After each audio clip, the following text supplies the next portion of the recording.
Muy buenas noches, estimados colegas. Les damos nuestra cordial bienvenida a nuestra institución ANDAP.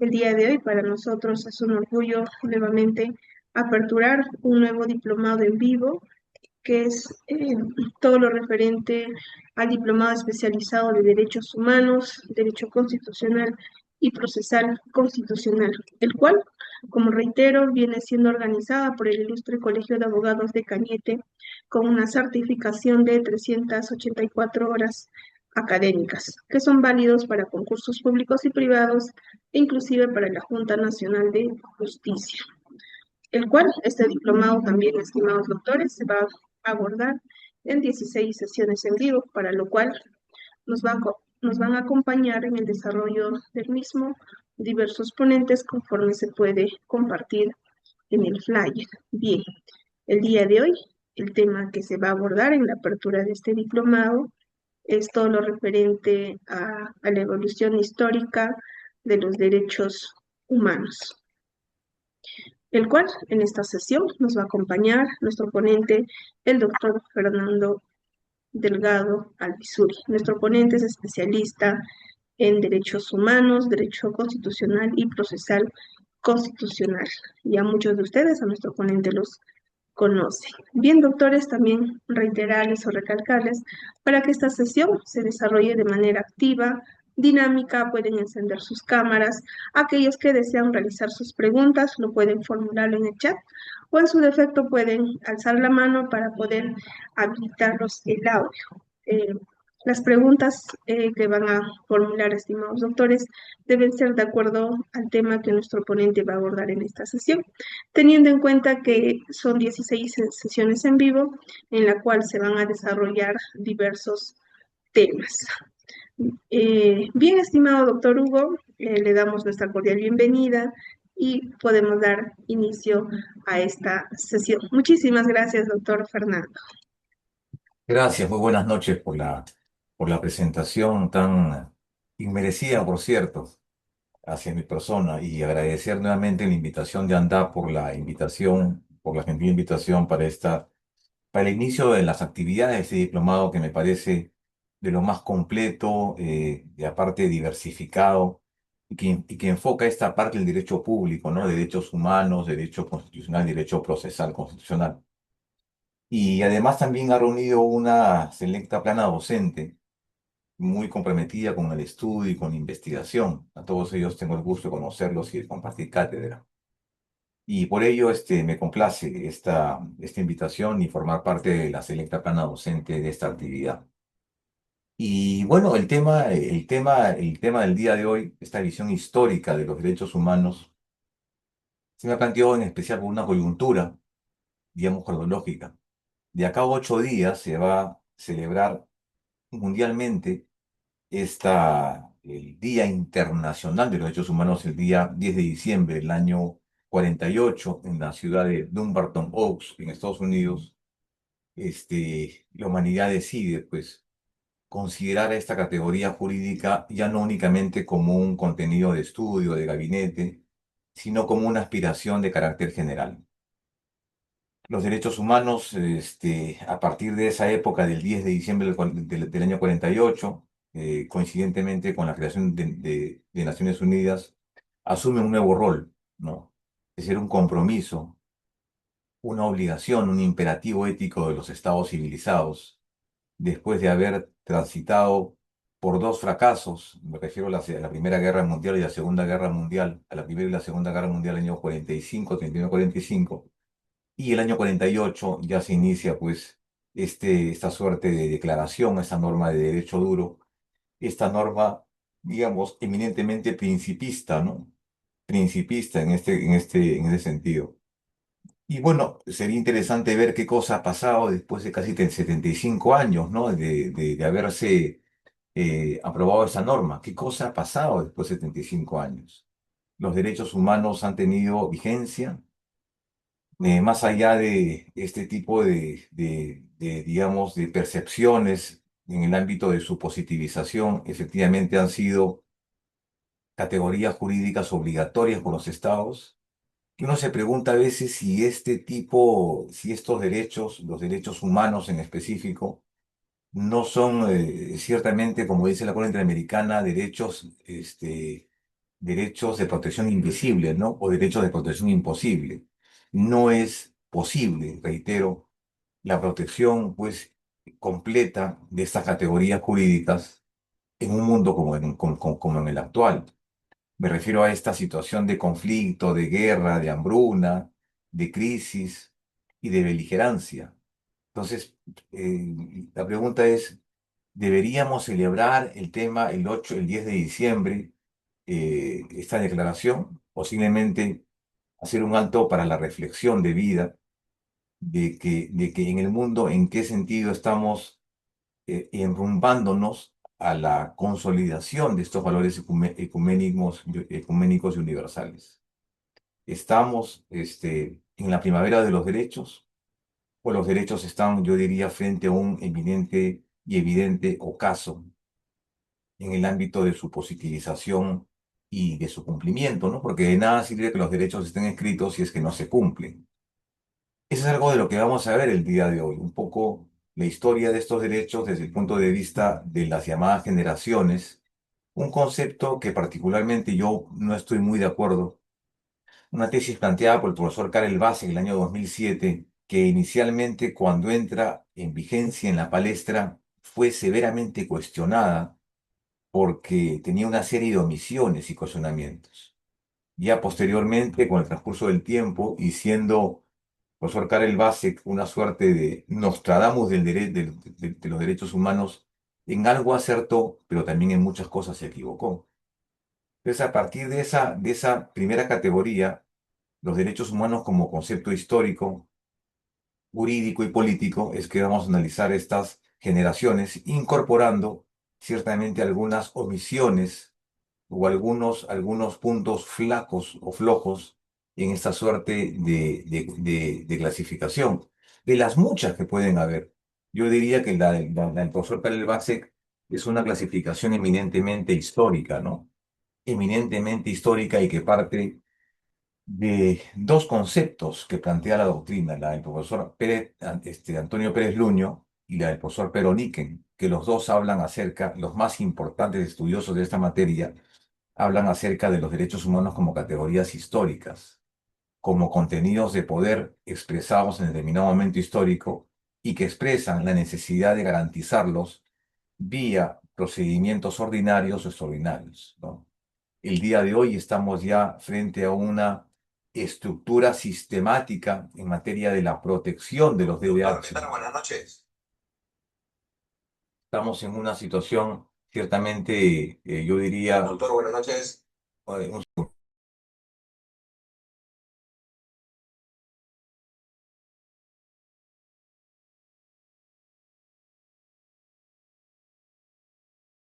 En ese sentido, les decía yo que había una suerte de esta debida protesta, a partir de esos dos conceptos de doctor Pero Niken, que había una suerte de una visión histórica de estos procesos. ¿No es así? Yo quiero compartir con ustedes un material que hemos traído para tal efecto. No sé si estoy con posibilidades de anfitrión. Sí, doctor, tiene todos los accesos para compartir. Perfecto, entonces vamos a compartir el material que tenemos acá. Y vamos a más adelante compartir un material que es el texto de los derechos emergentes en esta materia. Perfecto, vamos a compartir el material. Un segundo, aquí está. Esta es la presentación que teníamos para tal efecto de acá y que tiene que ver con esto, ¿no? La primera sesión de este curso de derechos humanos. Perfecto. Entonces, un primer problema en esta materia, yo les diría que es una más que evidente ambigüedad terminológica en ese sentido, porque mucho se ha discutido de los conceptos de derechos humanos, derechos constitucionales, derechos fundamentales. El término generalmente de derechos humanos es un tema complejo en su definición. Yo más bien optaría por una tesis de desjuridificar los derechos humanos, hacer de ellos una categoría jurídica, digamos, de carácter metajurídica. no jurídica, o sea, hay que tratar de desjuridificar los derechos humanos. ¿Por qué? Porque en el fondo resultan siendo categorías que, que en un principio deberían ser únicamente estudiadas bajo la óptica del derecho, por los legos en derecho. Pero hay también una percepción que dice, claro, los derechos humanos deben ser comprendidos por todos. Entonces, si el derecho no es comprendido, entonces no puede ser ejercido. Si el derecho no es entendido sus contenidos, más allá de su declaración o de su positivización, entonces estaríamos ciertamente en un gran problema, que significa, claro, los derechos humanos, ¿cómo se entienden? ¿Como categorías jurídicas únicamente o como categorías, digamos, yo diría, metajurídicas? Para entender un derecho, para hacer ejercicio de un derecho, uno antes que todo tiene que comprenderlo. Si no lo comprende, no lo puede ejercitar. Entonces, un primer problema es que la expresión de derechos humanos tiene que ver, en principio, como una suerte de una aceptación general.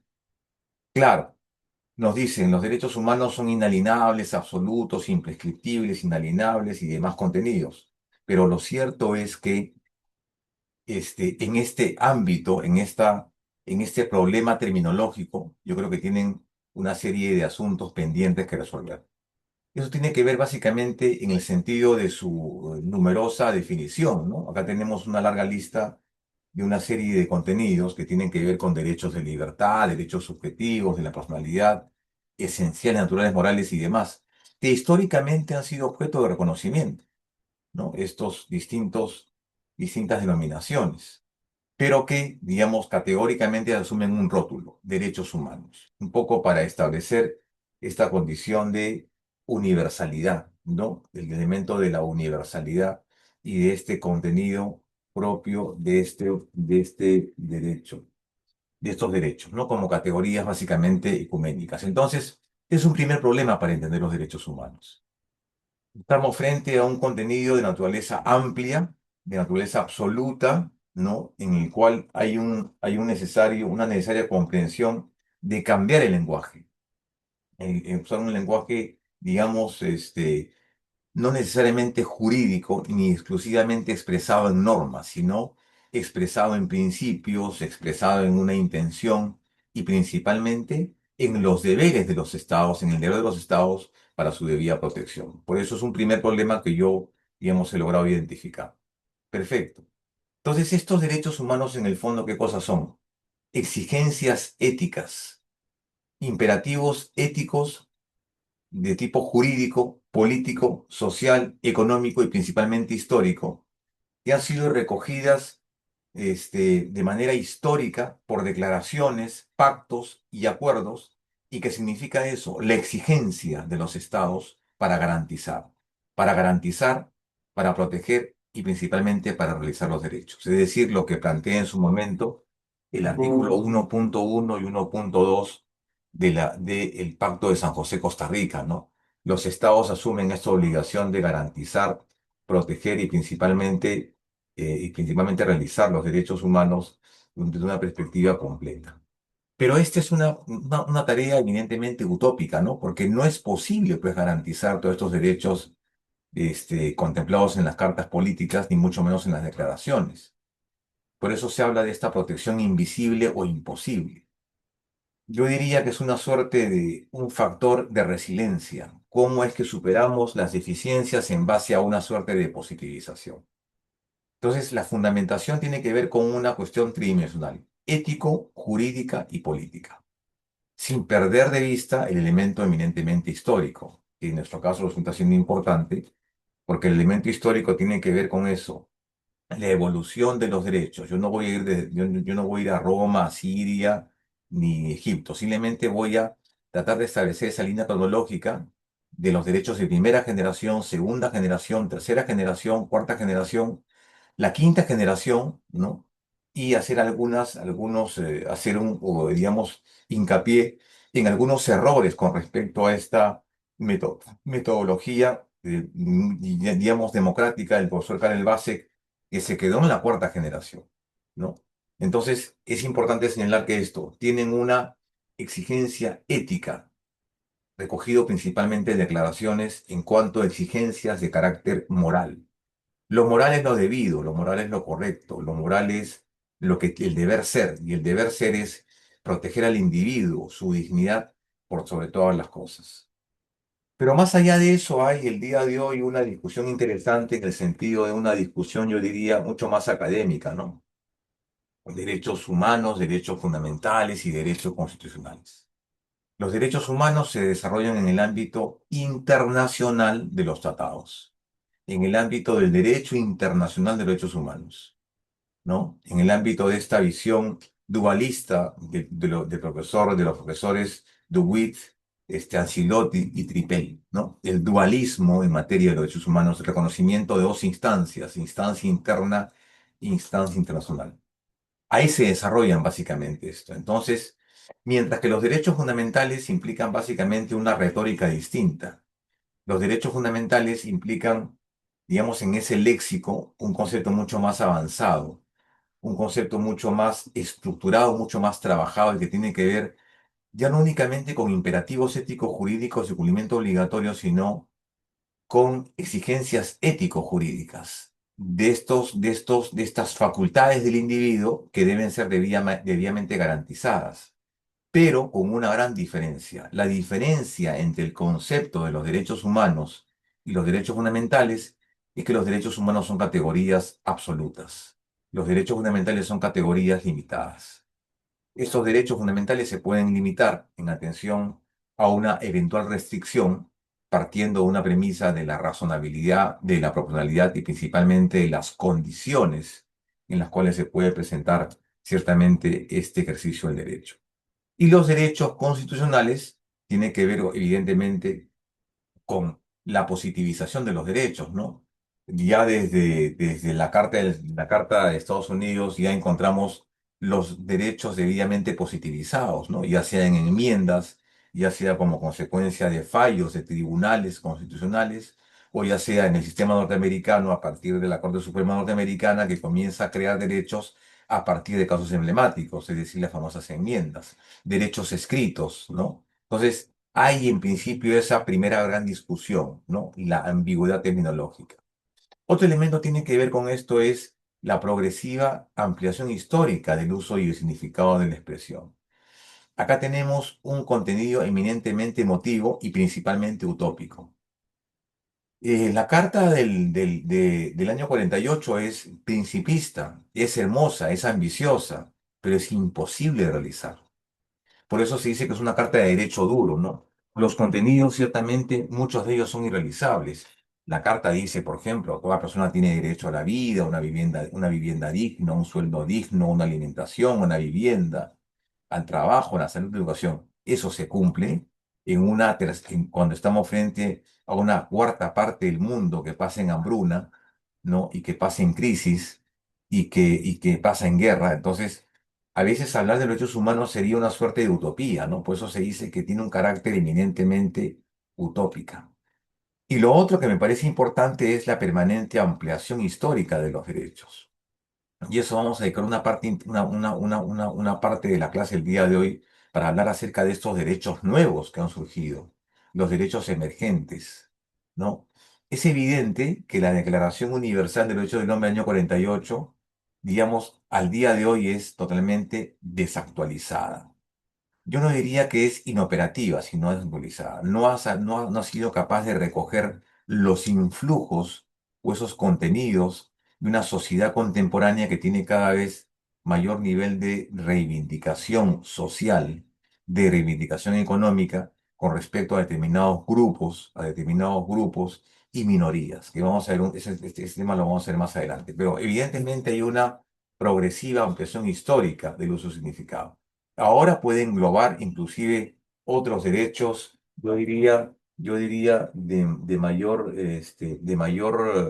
eh, digamos, de mayor jerarquía y de mayor, y que requiere una mayor explicación, ¿no?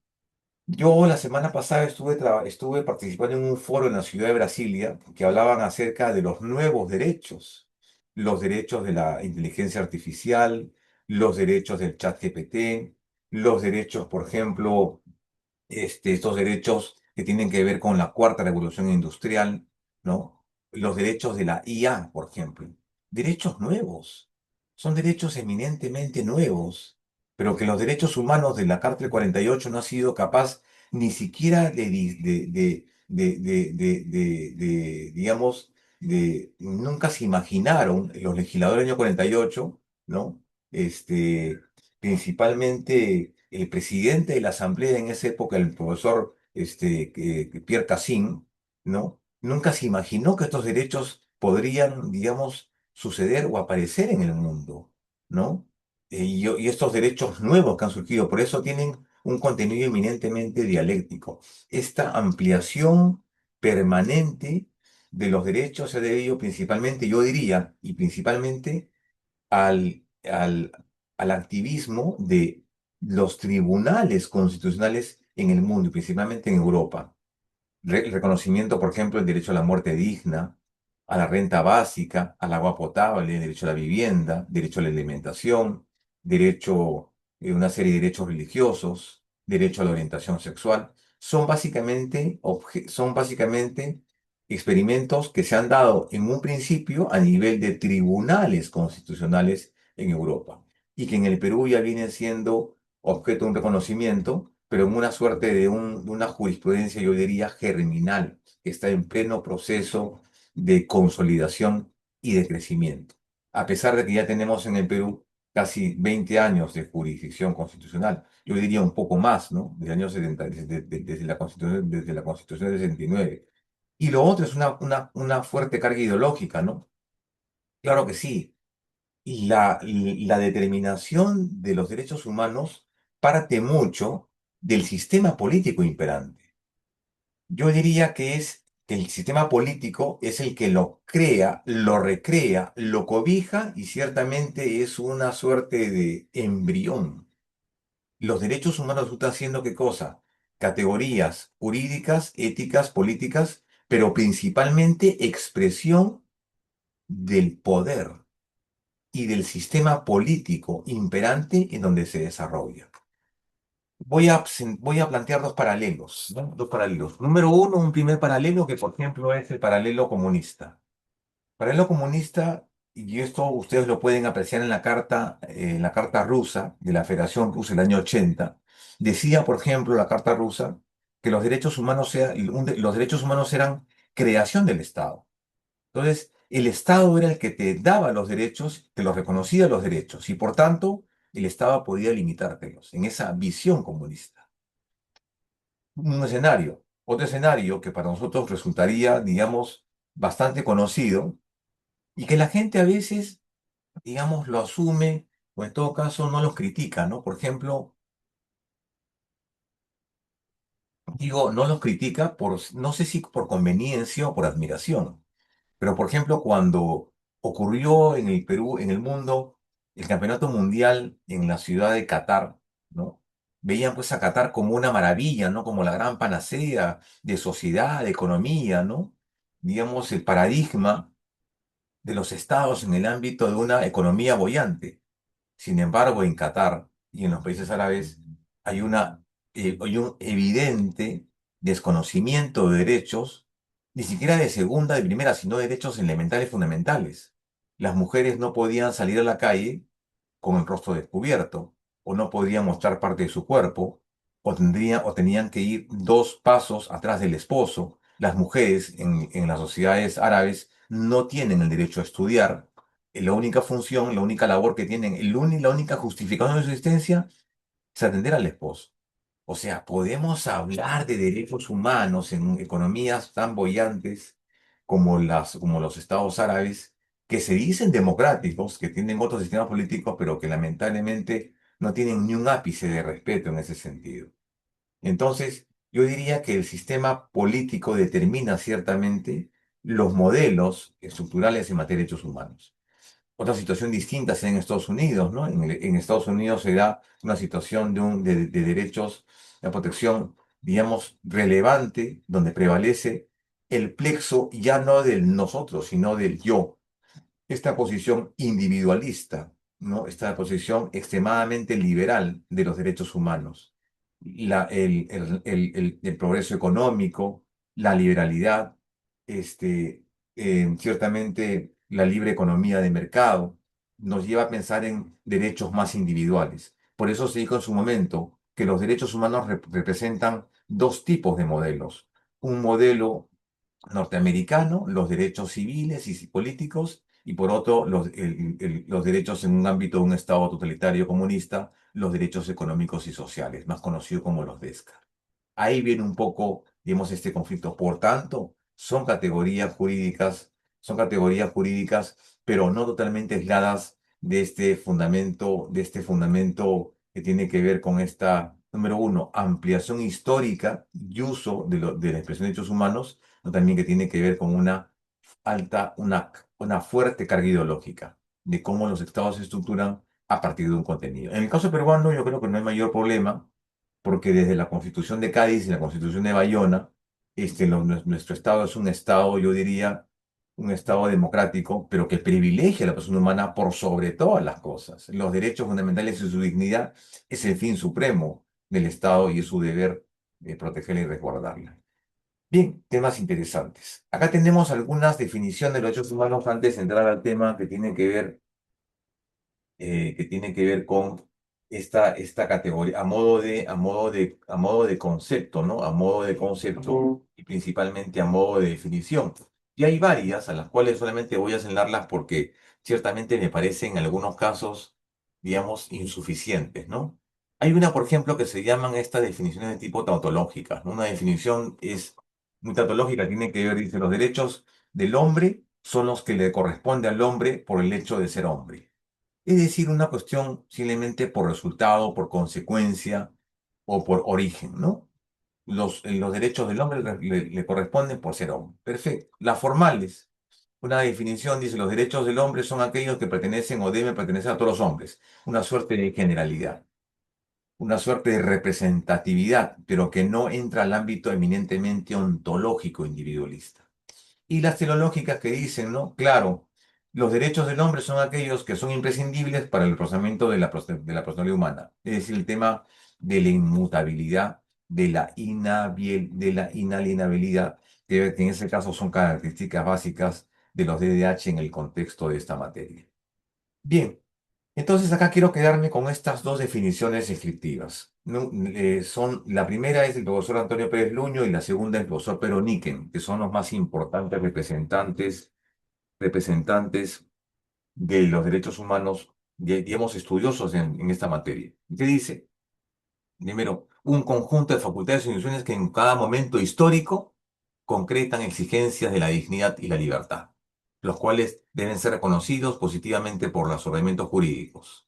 Y el segundo, de Perón y quien dice, son aquellas exigencias de poder social cuya toma de conciencia en cada momento histórico, en cuanto que manifestación de los valores sociales supone la pretensión de garantizarlos por una vía institucional, es decir, por una vía básicamente extraordinaria.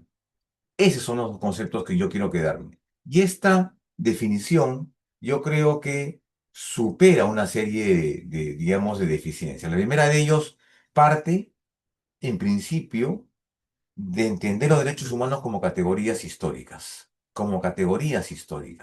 ¿no? Es un devenir. Los derechos humanos no solamente son términos jurídicos, sino también básicamente expresan una tradición, expresan también una concepción, expresan un sentimiento, ¿no? Un sentimiento. Superar en la medida de lo posible los inconvenientes de la definición anterior, es decir, la tautológica, claro.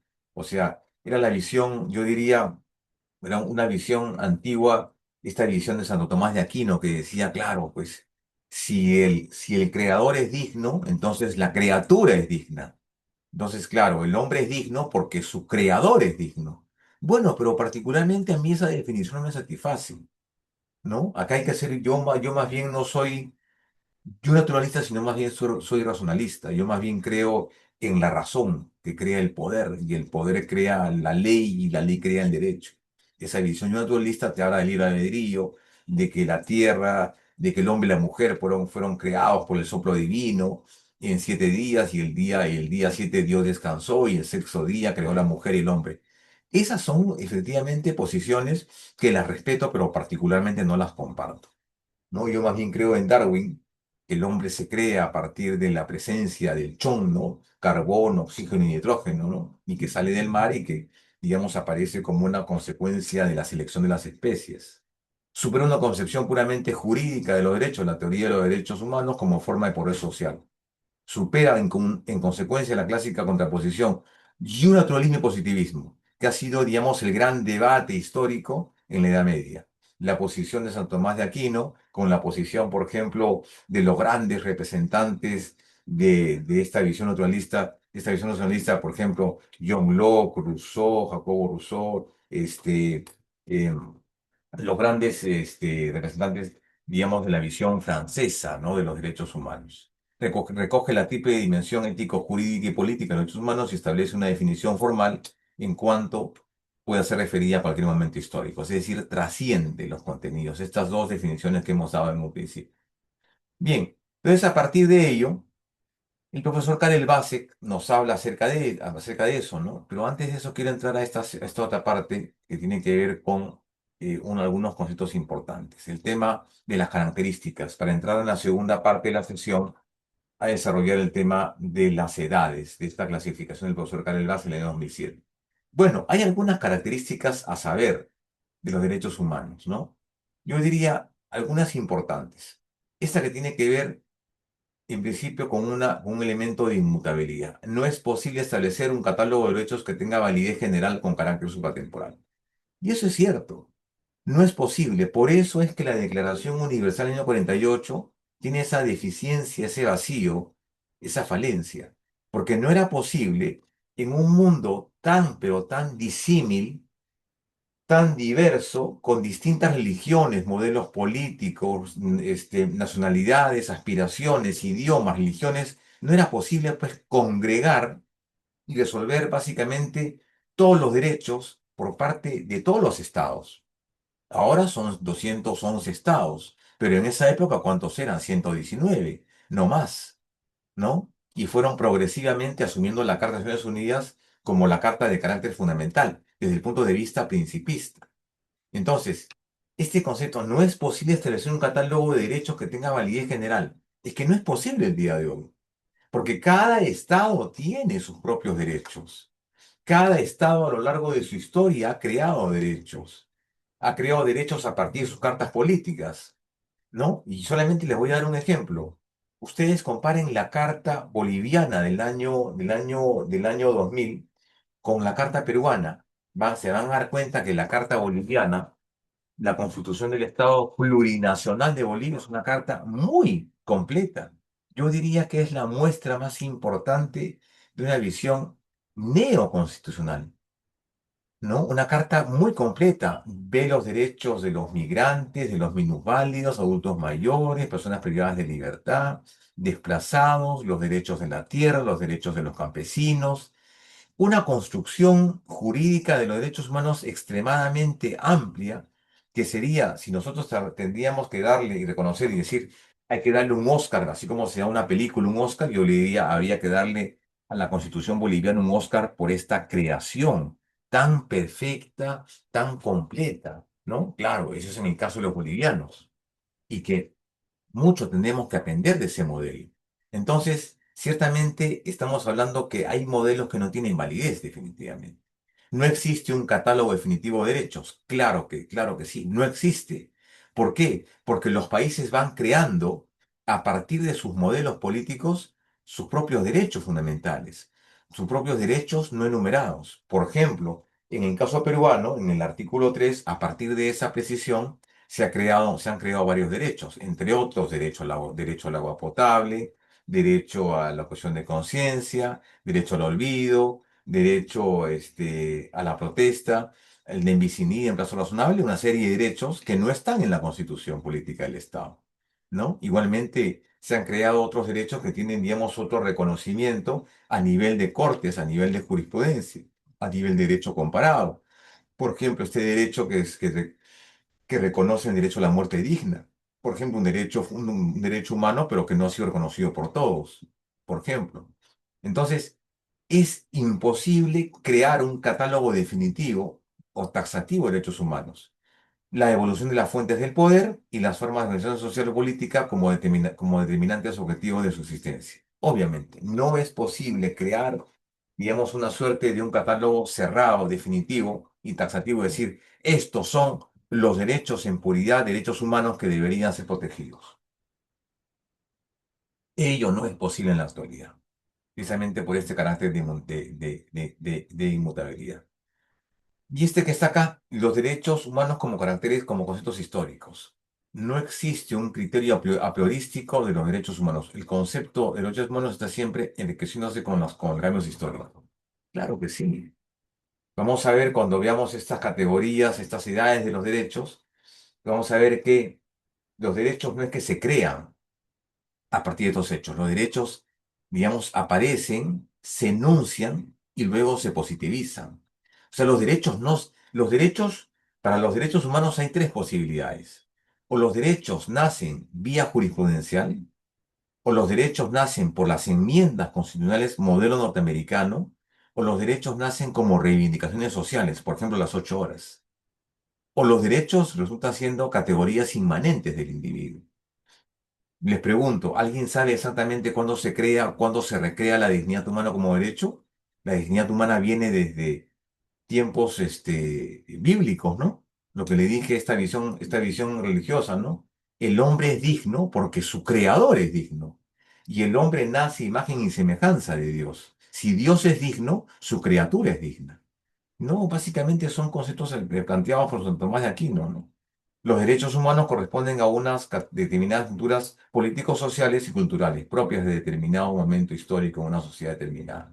Entonces, no es posible establecer, y eso es una falencia que podemos identificar, esta suerte de indeterminismo en esta materia. Por eso es que a veces mucho se nos dice que los derechos humanos en la disciplina de la enseñanza resulta siendo un tema eminentemente atmosférico. No siempre llega a aterrizar, ¿no? No siempre llega a aterrizar. A veces se queda en la nebulosa, en la reflexión, ¿no? En el lenguaje ecuménico como aspiración. Tiene ese evidente contenido utópico. Acá tenemos este otro carácter que es un carácter absoluto, ¿no? Ese es un primer elemento de discusión. Los derechos humanos son absolutos, inalienables, imprescriptibles, y todos los contenidos, ¿no? No pueden ser objeto de cesión, de permuta, no caducan con el tiempo, no prescriben. Y no pueden ser objeto de limitación alguna. Mientras que los derechos fundamentales sí pueden ser objeto de limitación, sí pueden ser un objeto de una restricción más que evidente. Inclusive, los derechos fundamentales, a partir de su necesaria interpretación, implica ¿qué cosa? Una limitación. La interpretación de todo derecho fundamental, ¿qué cosa implica? Una limitación de su contenido. Y los derechos fundamentales sí pueden ser limitados por el legislador. Si no, en el caso peruano es clarísimo, ¿no? Recordemos solamente el artículo que dice que el Estado puede quitarte la vida, no vía la pena de muerte. Entonces, además de ser una antinomia, es también una posibilidad que es el Estado, ¿no? La pena de muerte, como cesación de la vida en su conjunto, carácter absoluto de los derechos humanos. Acá tenemos otro, el carácter de inalienabilidad que según la doctrina que son irrenunciables, incluso por los propios titulares. Los derechos humanos en cuanto son inalienables, que se les ascribe a la persona humana al margen de su nacionalidad. Perfecto. Bien, entonces ahí tenemos algunos elementos, digamos, interesantes al respecto, ¿no? Entonces ya tenemos digamos, en abstracto esta definición, derechos fundamentales, derechos constitucionales y derechos humanos. Ciertamente el elemento en común de todos estos tres, y un poco citar esta famosa teoría de los conjuntos que hacíamos en el colegio, el centro de todo derecho resulta siendo ¿qué cosa? La dignidad humana básicamente como derecho fundamental. ¿Qué duda cabe que todos estos derechos se reconocen a partir de qué? De la existencia y reconocimiento de la dignidad humana como todo derecho fundamental. A partir de eso, yo creo que se reconduce este contenido. Doctora Suri, ¿está usted ahí?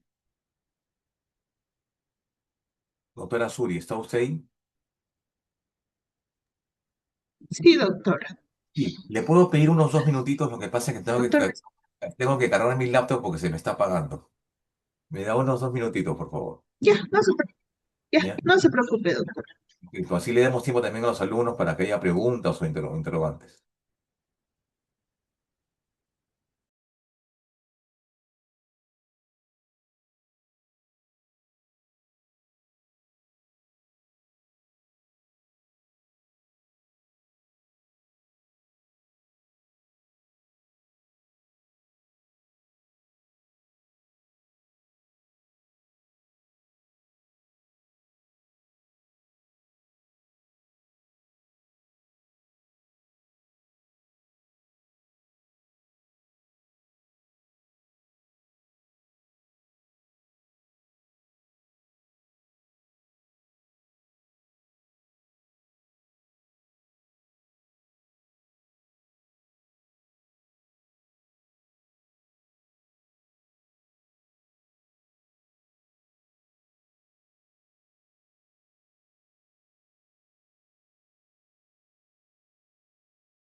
Pero soy, retomamos la clase.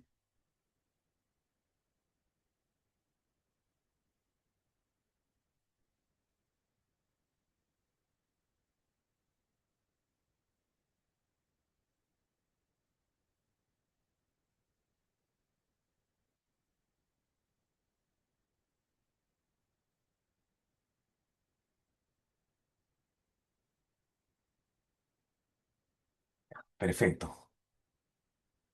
Regresamos a la clase.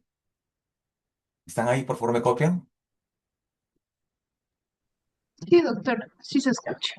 Perfecto, bien. Entonces, ya entrando al tema de la clasificación del profesor Karel Basek, debo señalar entonces algunas referencias al respecto. ¿Dónde está la parte, esta parte? Y de ahí vamos a compartir otro material que hemos traído para la actividad del día de hoy. Esta parte que se refiere a la clasificación de los derechos por edades, ¿no? Que yo particularmente, como le dije hace un rato, no estoy muy de acuerdo en esta concepción. Y obviamente privilegiando el carácter histórico de los derechos, la primera clasificación es esta, ¿no? Los llamados derechos de primera generación, los derechos civiles y políticos, ¿no? Y es una tendencia interesante porque acá se enarbola básicamente tres contenidos. Los contenidos de la Revolución Francesa, ¿no? Esos colores azul, blanco, azul, blanco y rojo, básicamente representaban las tres vertientes del Estado, ¿no? De ese famoso Estado, ese nuevo Estado, digamos, el modelo del Estado moderno que significó la Revolución Francesa. Y que no únicamente fueron 10 años, fueron 40 años de Revolución Francesa. Y que termina básicamente cuando Napoleón, en esa famosa fecha, el 18 de Brumario, dice, bueno, se va a convertir pues en una suerte de imperio, el imperio francés. Ese es el inicio de estos primeros derechos de primera generación, sobre la base de la libertad, igualdad y fraternidad, es decir, el nuevo orden, en la instauración de un nuevo orden en Francia y que termina con una visión interesante, ¿no? Cómo esta visión de esta expresión de derechos humanos, de reivindicación de derechos humanos frente a un gobierno tiránico, es que ya adquieren libertad y adquieren una suerte de estabilidad política en esta nueva Asamblea Nacional, que es una suerte de repartija del poder, pero en la cual estaban sentados todos en una sola mesa. Los jacobinos, los girondinos, el clero, el pueblo, la iglesia, el pueblo y principalmente los profesionales, ¿no? Digamos, los grandes representantes del racionalismo francés, lo que después dio pie a esta etapa de lo que se llama la Ilustración, ¿no? Diderot, Robespierre, Danton, Marat, Rousseau, Montesquieu, los grandes pensadores europeos estaban básicamente en esta élite de visionarios y que se complementa con la visión, obviamente, 10 años después, con la revolución, con la declaración de la declaración de la Carta Norteamericana, ¿no? La Carta de Washington, la Carta de Maryland, la Carta de Jason Jay, en el cual expresan ya una especie de estructuración del poder político en base a un sistema republicano como el sistema norteamericano. Bueno, a partir de eso entonces se crean estos primeros derechos, pero ciertamente una visión ilusoria, ¿no? Porque obviamente los derechos no estaban claramente reconocidos, al menos en una primera parte de la Revolución Francesa, pero sí en la Constitución norteamericana, en donde sí había una suerte de una mejor distribución del poder. Bueno, pero estos derechos de primera generación entonces se inician ¿en dónde? En la Revolución Francesa. Y es entonces el profesor Karel Basek, repito nuevamente, el año 2007, que plantea esa suerte de certificación. Y yo particularmente la cuestiono, porque tengo algunos datos históricos que voy a compartir con ustedes más adelante que poco reescribe esta posición. Pero ciertamente Karel Basek fue una suerte de Nostradamus en materia de derechos humanos y que después de haber sido severamente criticado, yo creo que fue aceptado y ordinariamente se asume en materia de la enseñanza esta clasificación. ¿Qué derechos son esa primera generación? Los derechos civiles, políticos vinculados al principio de la libertad. Exigen de los poderes públicos su inhibición y su no injerencia en la esfera privada. Se consagran con la Declaración Universal de Derechos del Hombre y Ciudadano del año 1787 en Francia. Pero ojo con esto, tiene que ver básicamente con esta suerte, estos derechos civiles y políticos, como una suerte de preponderancia de lo individual frente a lo colectivo, y que después este modelo fue asumido por la Revolución Norteamericana. Estos derechos básicamente son derechos en el ámbito individual, no en el ámbito social, no en el ámbito colectivo. Y plantean básicamente una característica. Los derechos civiles y políticos no requieren una implementación por parte del Estado. Su cumplimiento se ve plenamente garantizado únicamente por su reconocimiento. Repito nuevamente, su cumplimiento, su ejercicio, se ve plenamente garantizado. ¿Por qué? Por su reconocimiento. Nada más. Son derechos de una inmediata ejecución, a diferencia de los DESCA que requieren una implementación, una debida implementación económico-presupuestaria o actos positivos más del Estado para su ejecución o su, digamos, su cumplimiento. Digo esto porque me refiero, por ejemplo, tenemos acá algunos derechos, ¿no? Algunos derechos, acá tenemos algunos derechos. Por ejemplo, el derecho a fundar acá tenemos este derecho, por ejemplo, el derecho, los derechos civiles, por ejemplo, y políticos. El más importante es, por ejemplo, el participar en la actividad política, ¿no? En elegir, ser elegido, votar, el derecho al sufragio, por ejemplo. Estos derechos no requieren mayor nivel de implementación, salvo la implementación legislativa, el conocimiento del derecho en una carta política. Si la norma política a mí me dice, tú tienes derecho a partir de 18 años de participar en política, de elegir y ser elegido, lo único que se requiere es el cumplimiento de la edad para hacer efectivo ese derecho. No se requiere absolutamente nada más. Por ejemplo, si tú decides hacer, por ejemplo, este derecho, hacer efectivo el derecho de conciencia y religión, entonces lo único que se requeriría por parte del individuo, ¿qué cosa es? Optar por una religión, optar por una creencia religiosa, por un credo, hacer efectivo este derecho de libertad de conciencia, libertad de opinión, perdón, libertad de credo o libertad religiosa, asumir un credo como tal. Y eso no requiere autorización del Estado. Ed Ávila, por favor, no me estés rayando la pantalla. Doctora Suri, no sé, hay un colega que me está rayando la pantalla, no sé si en señal de desaprobación o de apoyo, pero les pido, por favor, por respeto a los colegas, que no rayen la pantalla, ¿sí? Bueno, entonces les decía, estos derechos no requieren una autorización del Estado, no requieren una implementación económica.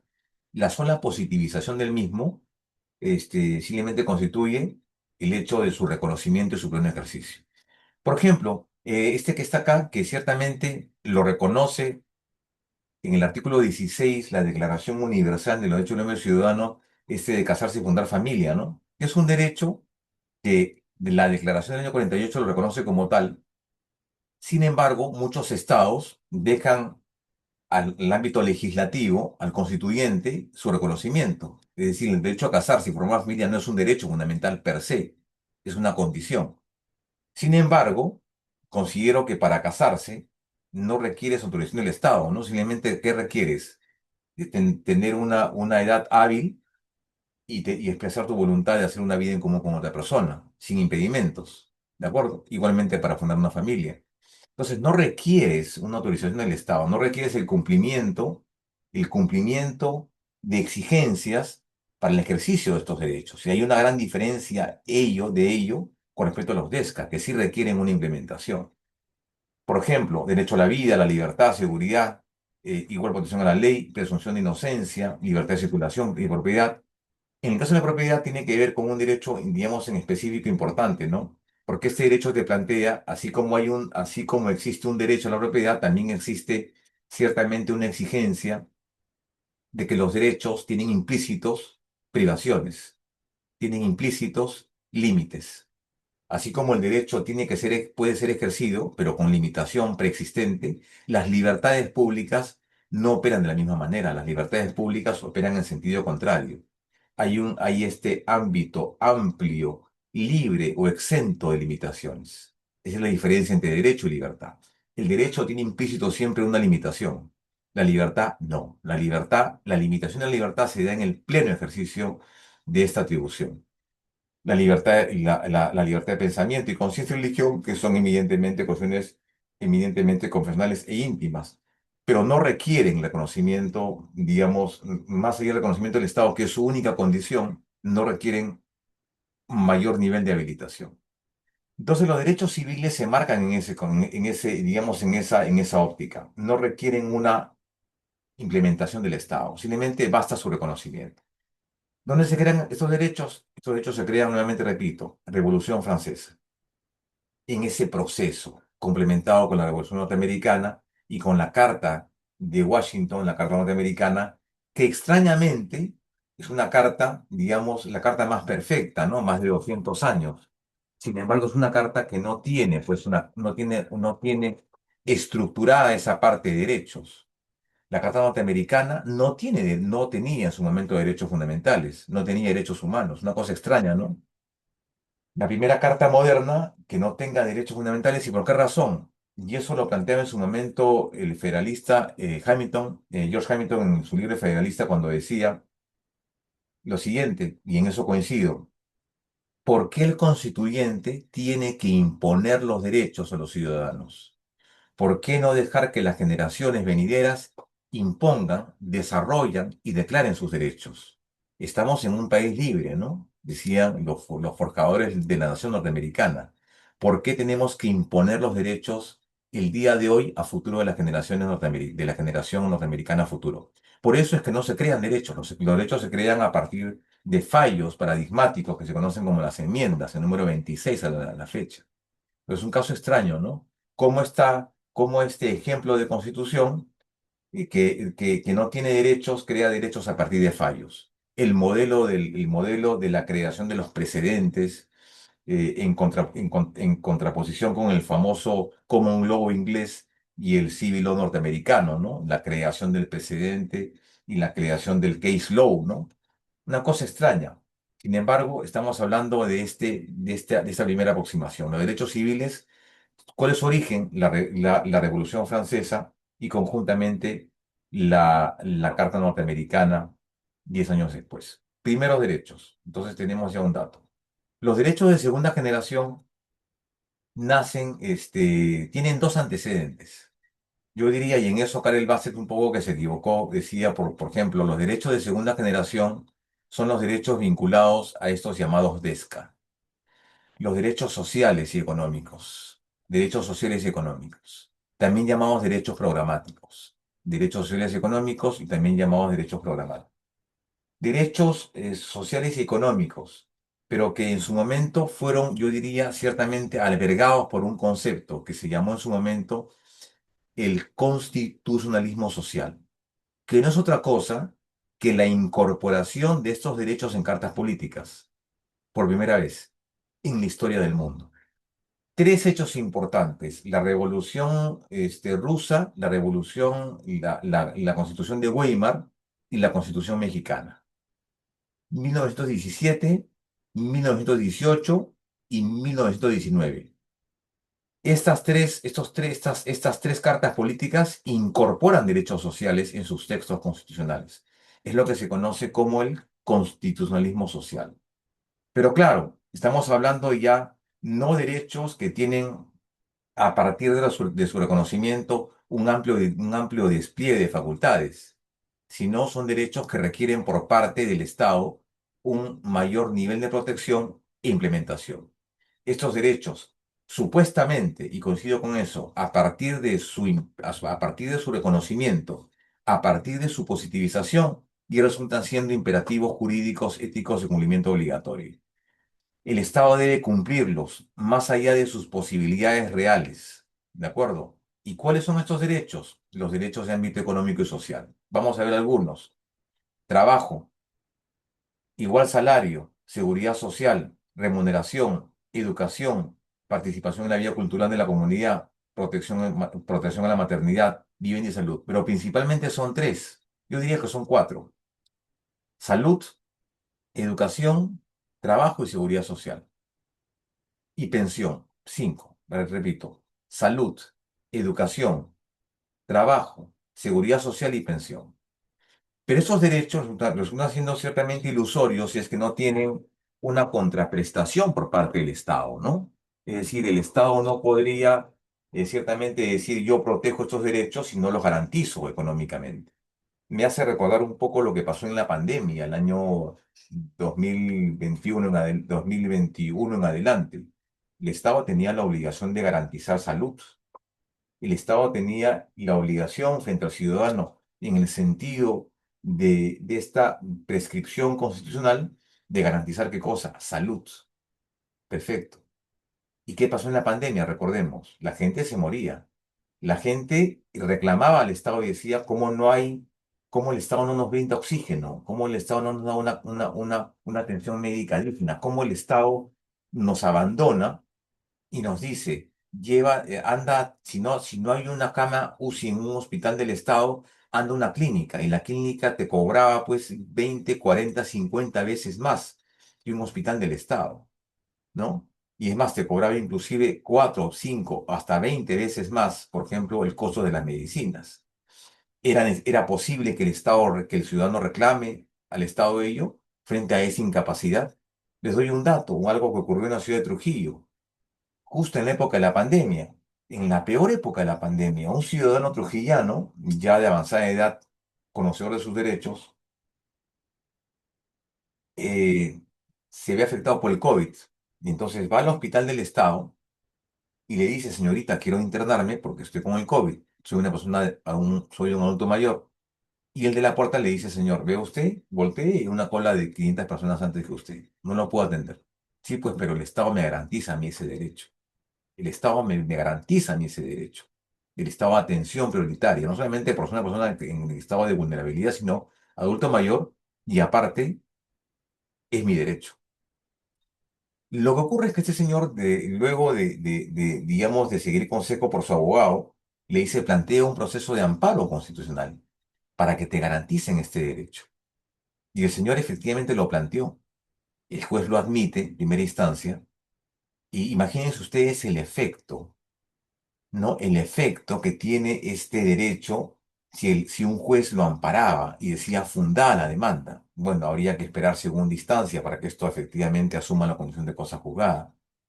Pero imagínense ustedes que el juez hubiera dicho, no fundada la demanda, en consecuencia se reconozca a este señor el derecho de una atención prioritaria, de una atención médica, internamiento y medicinas.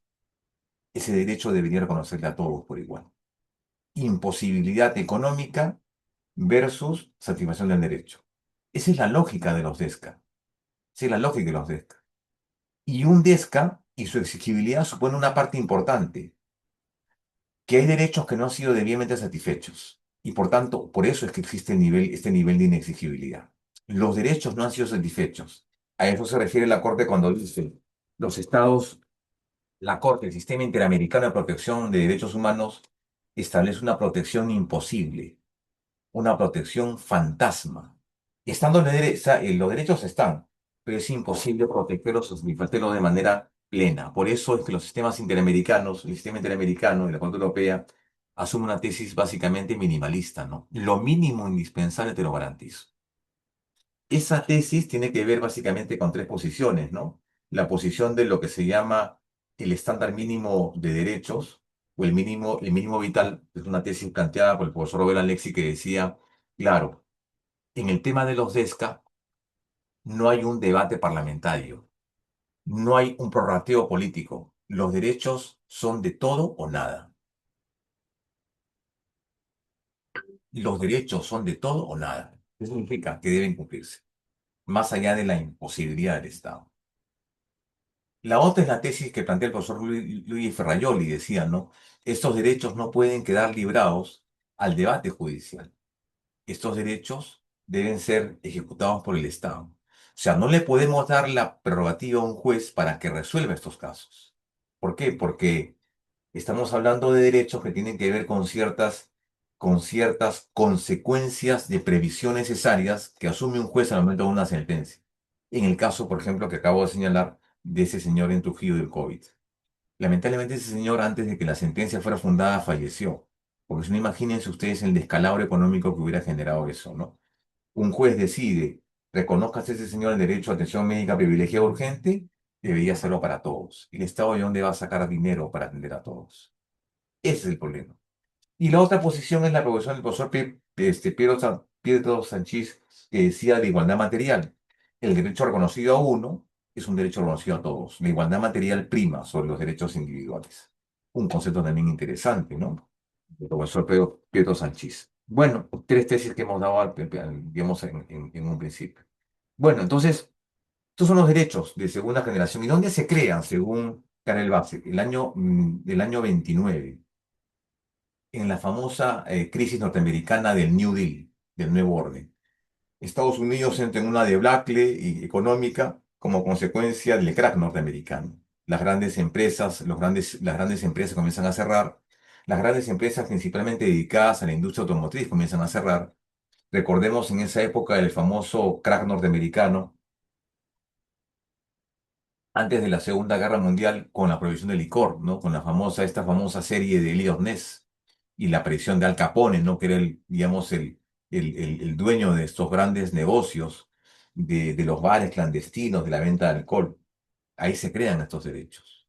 Los derechos colectivos, corporativos, la educación y trabajo. Importante. Y después, digamos, los modelos totalitarios, comunistas asumen estos procesos y dicen, perfecto, vamos a darle el cumplimiento total. El Estado comunista proporciona todos estos derechos. Te da educación, salud, trabajo. Pero hay un elemento, no te da libertad. Es el modelo ruso, ¿no? El modelo comunista, el modelo chino, ¿no? El modelo chino de hace, el modelo chino, el modelo chino de Mao Zedong, ¿no? Porque el modelo chino actual es un modelo a ultranza, liberal. Es inclusive más liberal que Estados Unidos, ¿no? El modelo chino y el modelo ruso igual. En Rusia era impensado hace muchos años comer una hamburguesa, ¿no? Y cuando se habla de economía a partir de lo que pasó con Mikhail Gorbachev, ¿no? Se hace la apertura y que propugna esta figura de la famosa perestroika para los rusos, y para Estados Unidos era el famoso glasnost, ¿no?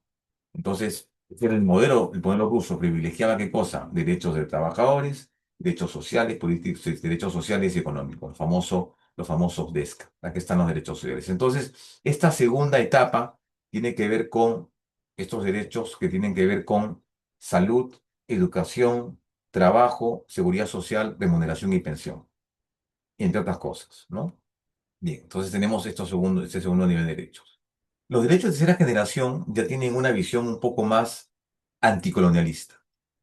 El año 67, en la ciudad de Nueva Delhi, en la India, varios países, y uno de ellos fue el Perú, quien propugna el Estado, el derecho de los pueblos, el derecho a la independencia, el derecho a la autodeterminación de los pueblos. Es decir, una posición, yo diría, principalista de no estar ni a favor de una visión capitalista ni una visión comunista. Es decir, dentro de esta visión del año 48, del año 67, de esta suerte de guerra fría, es decir, no había conflicto, no había un conflicto armado permanente, pero sí habían, digamos, conflictos focalizados, Vietnam, Corea, el problema palestino, árabe palestino, y en fin, una serie de conflictos en el mundo, pero no había una situación de enfrentamiento generalizado, no una guerra, como la hubo en el año 39 al 45, ni el 14 al 18. Entonces, muchos estados dicen, perfecto, vamos a plantear una tesis, digamos, independentista. Vamos a optar por una visión anticolonialista. Francia, Inglaterra, y Portugal, las grandes potencias de extramares. ¿No? En América Latina habían colonias francesas, portuguesas, alemanas, inglesas y holandesas inclusive, ¿no? Y Estados Unidos, digamos que se había convertido en el centro político, económico y militar del mundo. Y entonces, digamos, el problema de América Latina y los países pobres era estar en el medio de todo, no teniendo ninguna posibilidad para participar en la toma de decisiones. Entonces ahí se estableció estos derechos de los pueblos. Entre otras cosas, veamos uno tercero, descolonización y prevención de discriminaciones. Era poner fin al proceso de colonización de las grandes potencias europeas marítimas. Mantenimiento de la paz y la seguridad internacional, libre determinación de los pueblos, condición política, desarrollo económico y social, y principalmente el derecho a la autodeterminación de los pueblos. Importante esta posición en una situación de un permanente conflicto este y oeste. Esta posición, repito nuevamente, fue planteada por el Perú, uno de los primeros países que plantea esto, y que culmina con una declaración, el movimiento No al, se llamó el movimiento no alineado. No alineado ni con uno ni con otro. Interesante esta posición, ¿no? También se conoce como el derecho de los pueblos, el derecho a la independencia, el derecho al desarrollo y progreso económico y social. El año 67, el año de 1967. Ahora bien, acá quiero hacer un paréntesis con lo que plantea Karel Base, porque el año 80, Naciones Unidas, y hay un poco que este concepto, a mi modo de ver, digamos, a mi entender, digamos, no satisface esta cronología que plantea el profesor Karel Base. Entonces, estamos en derecho de tercera generación. ¿Cuál sería el siguiente derecho? El siguiente derecho ya aparece el año 80. 80. 80 a derecho a principios del 80 en una famosa declaración de Naciones Unidas, la Declaración del Consejo Económico y Social, llamado también ECOSOC. La Declaración 1180 del Consejo Económico y Social de Naciones Unidas. ¿Qué plantea esta declaración? Importante porque crea o plantea el reconocimiento de dos nuevos derechos indispensables hasta esa época. Indispensables. Que habían sido reconocidos, claro está, sí, pero no habían sido debidamente, como decimos en el lenguaje de derechos humanos, visibilizados.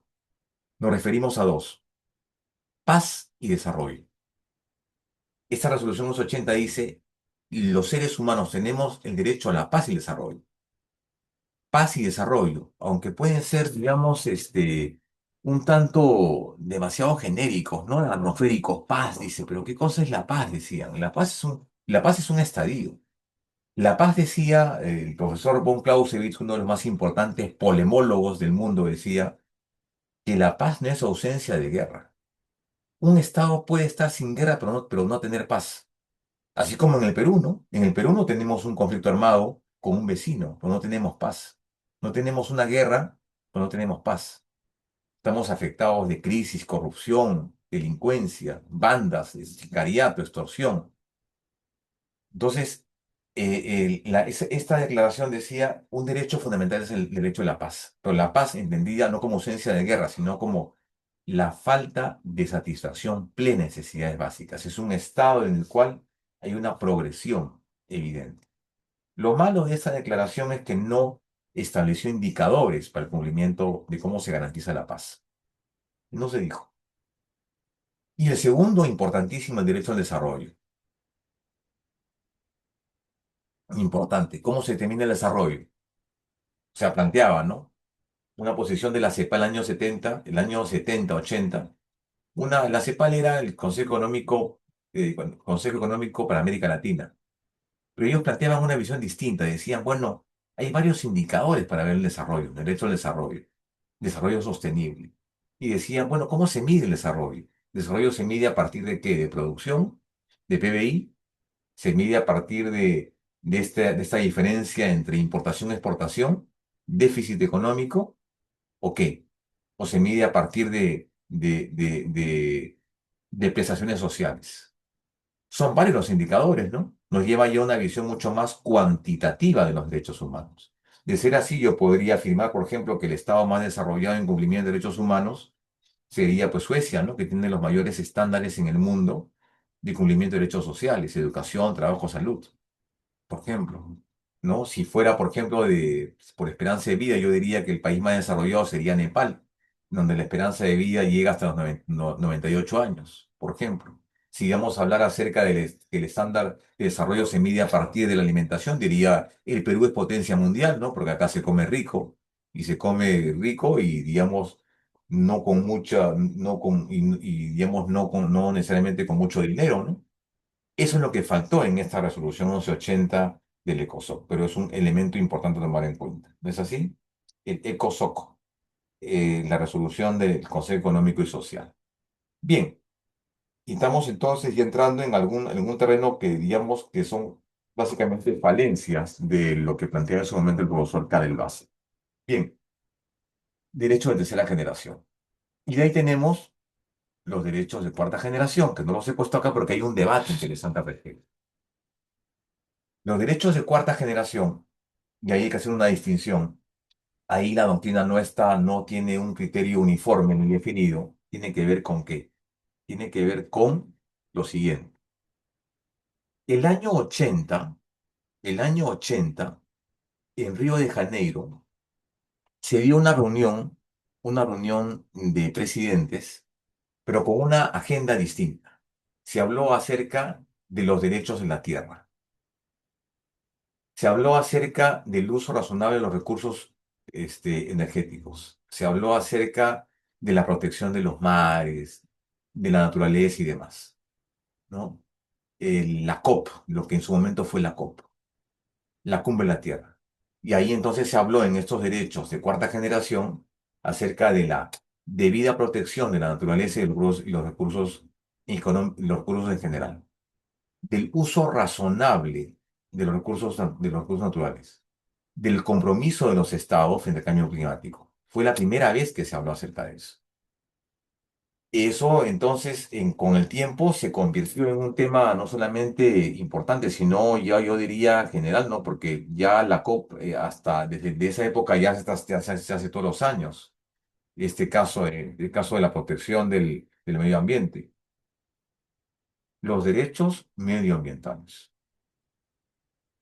Hay otra posición que dice lo siguiente, ¿no? Que bueno, que estos derechos, que hay inclusive derechos hasta de quinta generación, que son los derechos tecnológicos, ¿no? Derechos tecnológicos que ciertamente comparto. El derecho, por ejemplo, al acceso al Internet, el derecho de la web, los derechos informáticos, los derechos, por ejemplo, del acceso a la tecnología, que también son derechos humanos.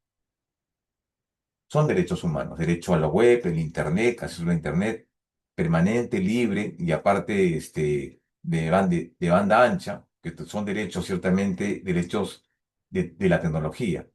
Y de ahí podríamos hablar inclusive de una sexta generación, que son los derechos ya a la inteligencia artificial, los derechos, por ejemplo, a las nubes, los derechos informáticos, pero yo diría, de una quinta revolución industrial.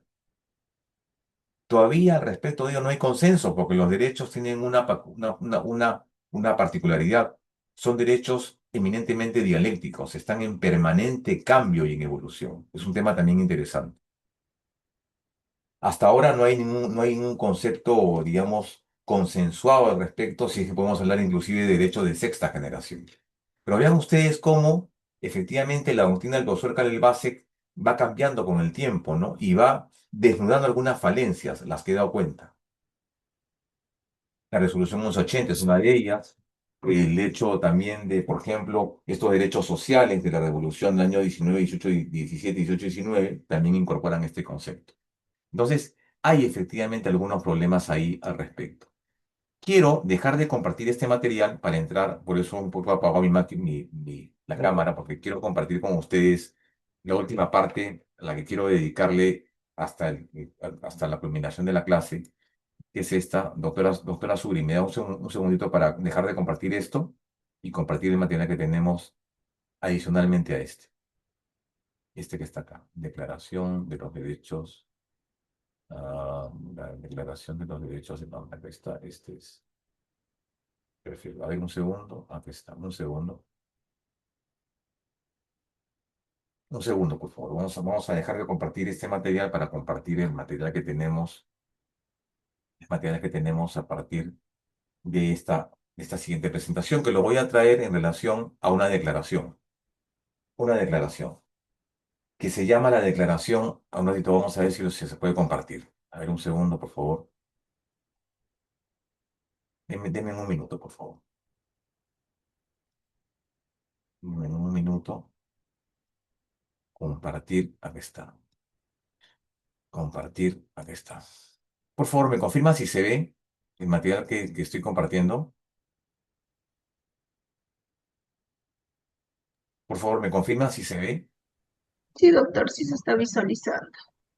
Ya, perfecto. Entonces, a ver, un segundo, vamos a pararlo bien. Voy a tratar de reducir este monitor para que se vea más bien el texto y no se vea el rostro de cada uno. Ahí está, lo ponemos ahí. A ver, un segundo, por favor, vamos a cuadrar bien la imagen. A ver, estamos compartiendo. Este es un tema yo diría fascinante, novedoso, polémico, pero ciertamente y también actual, muy actual y aparte muy transversal. Me refiero a los llamados derechos emergentes, que es la última clasificación. Pero que eso no responde a un criterio cronológico, como sí anteriormente hemos visto, ¿no? O sea, la línea cronológica no es la que determina estos derechos. Se trata de dos declaraciones. Una de ellas es esta, el Foro Universal de las Culturas de Montreal del año 2007, y la otra es la Declaración de Cataluña del año 2019. El Fórum, la Declaración de Cataluña de los Derechos Emergentes. Aquí está. Entonces vamos a compartir el material. Aquí está, Declaración Universal de Derechos Emergentes. Bueno, ¿por qué es importante esta Declaración de los Derechos Emergentes? Número uno, porque es una declaración, en principio, promovida por Naciones Unidas. Naciones Unidas propone o promueve este espacio de discusión desde una visión multidisciplinaria, abogados, especialistas, comité de expertos, periodistas. Incorpora pues una serie de distinguidos estudiosos en esta materia un poco para desarrollar esta temática. ¿Cuál es la razón por la cual Naciones Unidas, digamos, plantea esta reunión tanto en 2007 en Monterrey como en Cataluña, en España, y, digamos, incorpora este término, derechos emergentes? Por una sencilla razón, por una sencilla razón, que obviamente yo la comparto plenamente. Desde que se emite la Declaración Universal de los Derechos del Hombre y Ciudadano del año 48, a la fecha, hoy, 2025, han pasado exactamente ¿cuánto tiempo? 75 años. 75 años han pasado hasta el día de hoy, noviembre del año 2025. Les pregunto, ¿el mundo ha cambiado o no? ¿Qué dicen? ¿El mundo ha cambiado o no ha cambiado desde el año 48? A ver, ¿cómo ha cambiado el mundo? Pregunto. A ver, pregunta a algún colega que está en el aula. Hay algunos mensajes que voy a atender a ver. A ver, ¿ha cambiado o no? ¿Alguien puede participar o no? ¿Quisiera participar o no? Este, Carlos Rodolfo Repeto nos dice, se come rico, pero hay millones de personas con anemia, dice, con niños con anemia. Eso es cierto, Carlos. Bueno, ¿ha cambiado o no ha cambiado? ¿Qué dicen ustedes? Por supuesto que ha cambiado, ¿no? Ha cambiado vertiginosamente, diría yo. El mundo del año 48 hasta el día de hoy, ¿no? 2025. Pero ha cambiado más que todo por básicamente qué cosa, una serie de escenarios que no teníamos antes. Por ejemplo, qué cosa no había antes. Por ejemplo, el tema de la tecnología, ¿no? ¿Cierto o no es cierto? No hay la tecnología que tenemos el día de hoy. ¿Ha cambiado o no ha cambiado la escasez de recursos? La falta de agua, la falta de alimentos. Ha cambiado, por ejemplo, con la presencia de conflictos, ya no necesariamente globales, sino generalizados. Carlos Rodolfo Repeto ha levantado la mano con todo gusto, Carlos, te escuchamos. Si se permite la participación, ¿no? Creo que sí. Carlos, te escuchamos.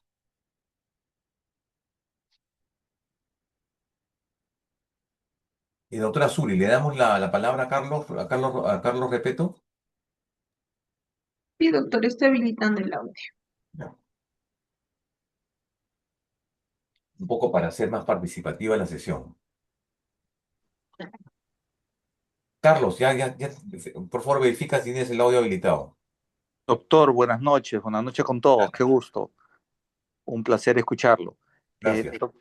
Sí, doctor, justamente quería participar porque he estado bastante atento a su exposición y efectivamente los derechos han cambiado drásticamente, ¿no? Porque fueron creados inicialmente bajo premisas muy diferentes a las que vivimos al momento. el tema de la tecnología y el mismo tema del dinero, de lo que es la economía, no eran en esos tiempos lo mismo que lo son ahora. En el caso particular del Perú, por ejemplo, y este es un tema que yo lo veo como financista que soy, mi especialidad es la parte económica. El Perú es un país que ha acumulado grandes reservas internacionales de dinero, algo que nunca anteriormente habíamos tenido. Sin embargo, a pesar de tener esas reservas, las brechas en educación, salud, trabajo, seguridad alimentaria, siguen siendo las mismas o se han incrementado. Entonces, el tema de si hay dinero o no, el ejemplo que puso, por ejemplo, ese señor en Trujillo, ¿no? Que quería hacer cumplir su derecho a la salud, ¿no? Y la excusa podría haber sido entendida de que no hay el dinero suficiente para poder dar esa seguridad, ese cumplimiento a ese derecho. En realidad no aplica, doctor, porque el dinero sí está, nada más que el dinero no se utiliza correctamente para satisfacer los derechos más fundamentales de las personas o en particular de los peruanos.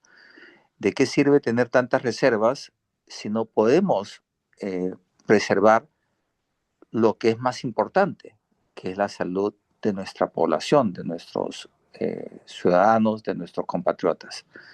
Eso sería todo por el momento, doctor. Gracias.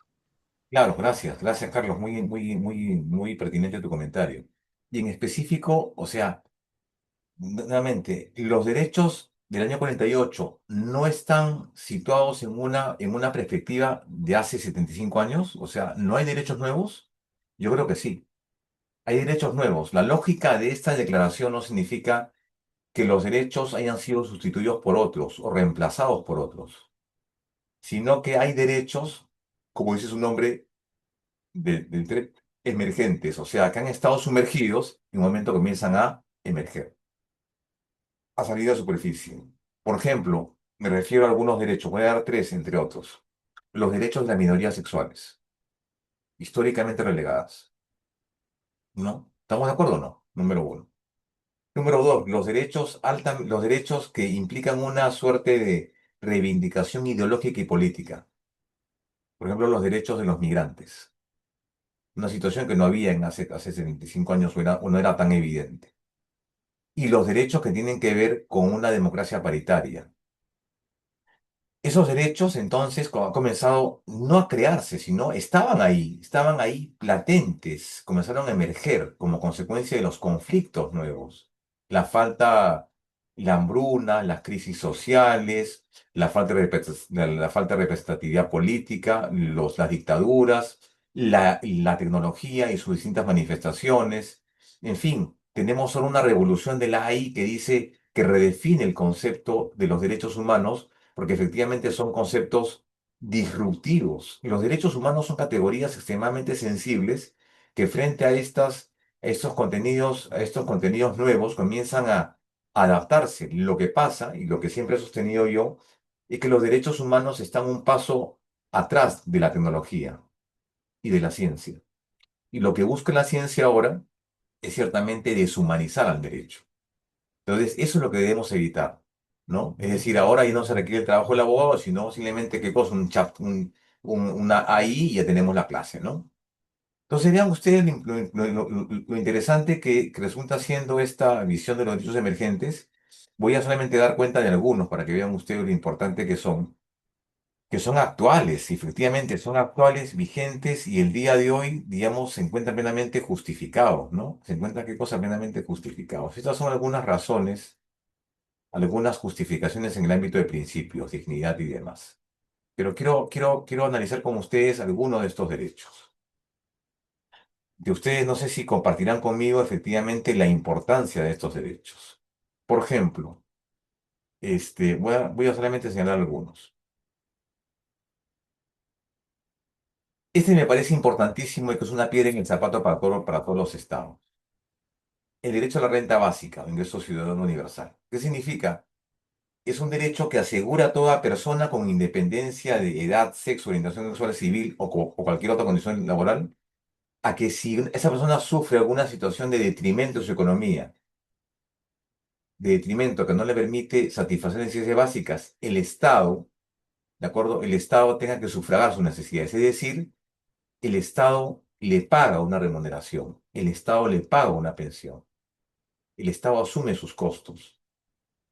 En el Perú ese es un tema actual y vigente. Sin embargo, en otros países, por ejemplo en Canadá, en Suecia o en Dinamarca, el Estado asume estos costos. ¿Por qué? Porque tiene dinero o porque hay una buena gestión pública.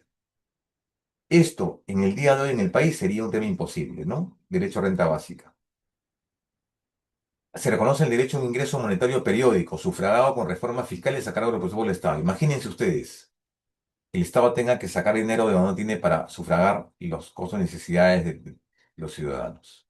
Interesantes. Acá tenemos por ejemplo, el derecho a la salud, asistencia sanitaria, la medicina convencional, medicamentos naturales terapéuticos alternativos que aseguran el acceso a mejores tecnologías de salud. Es decir, por ejemplo, el derecho de todo ciudadano a tener medicamentos genéricos. O el tener, por ejemplo, derecho al acceso a la tecnología.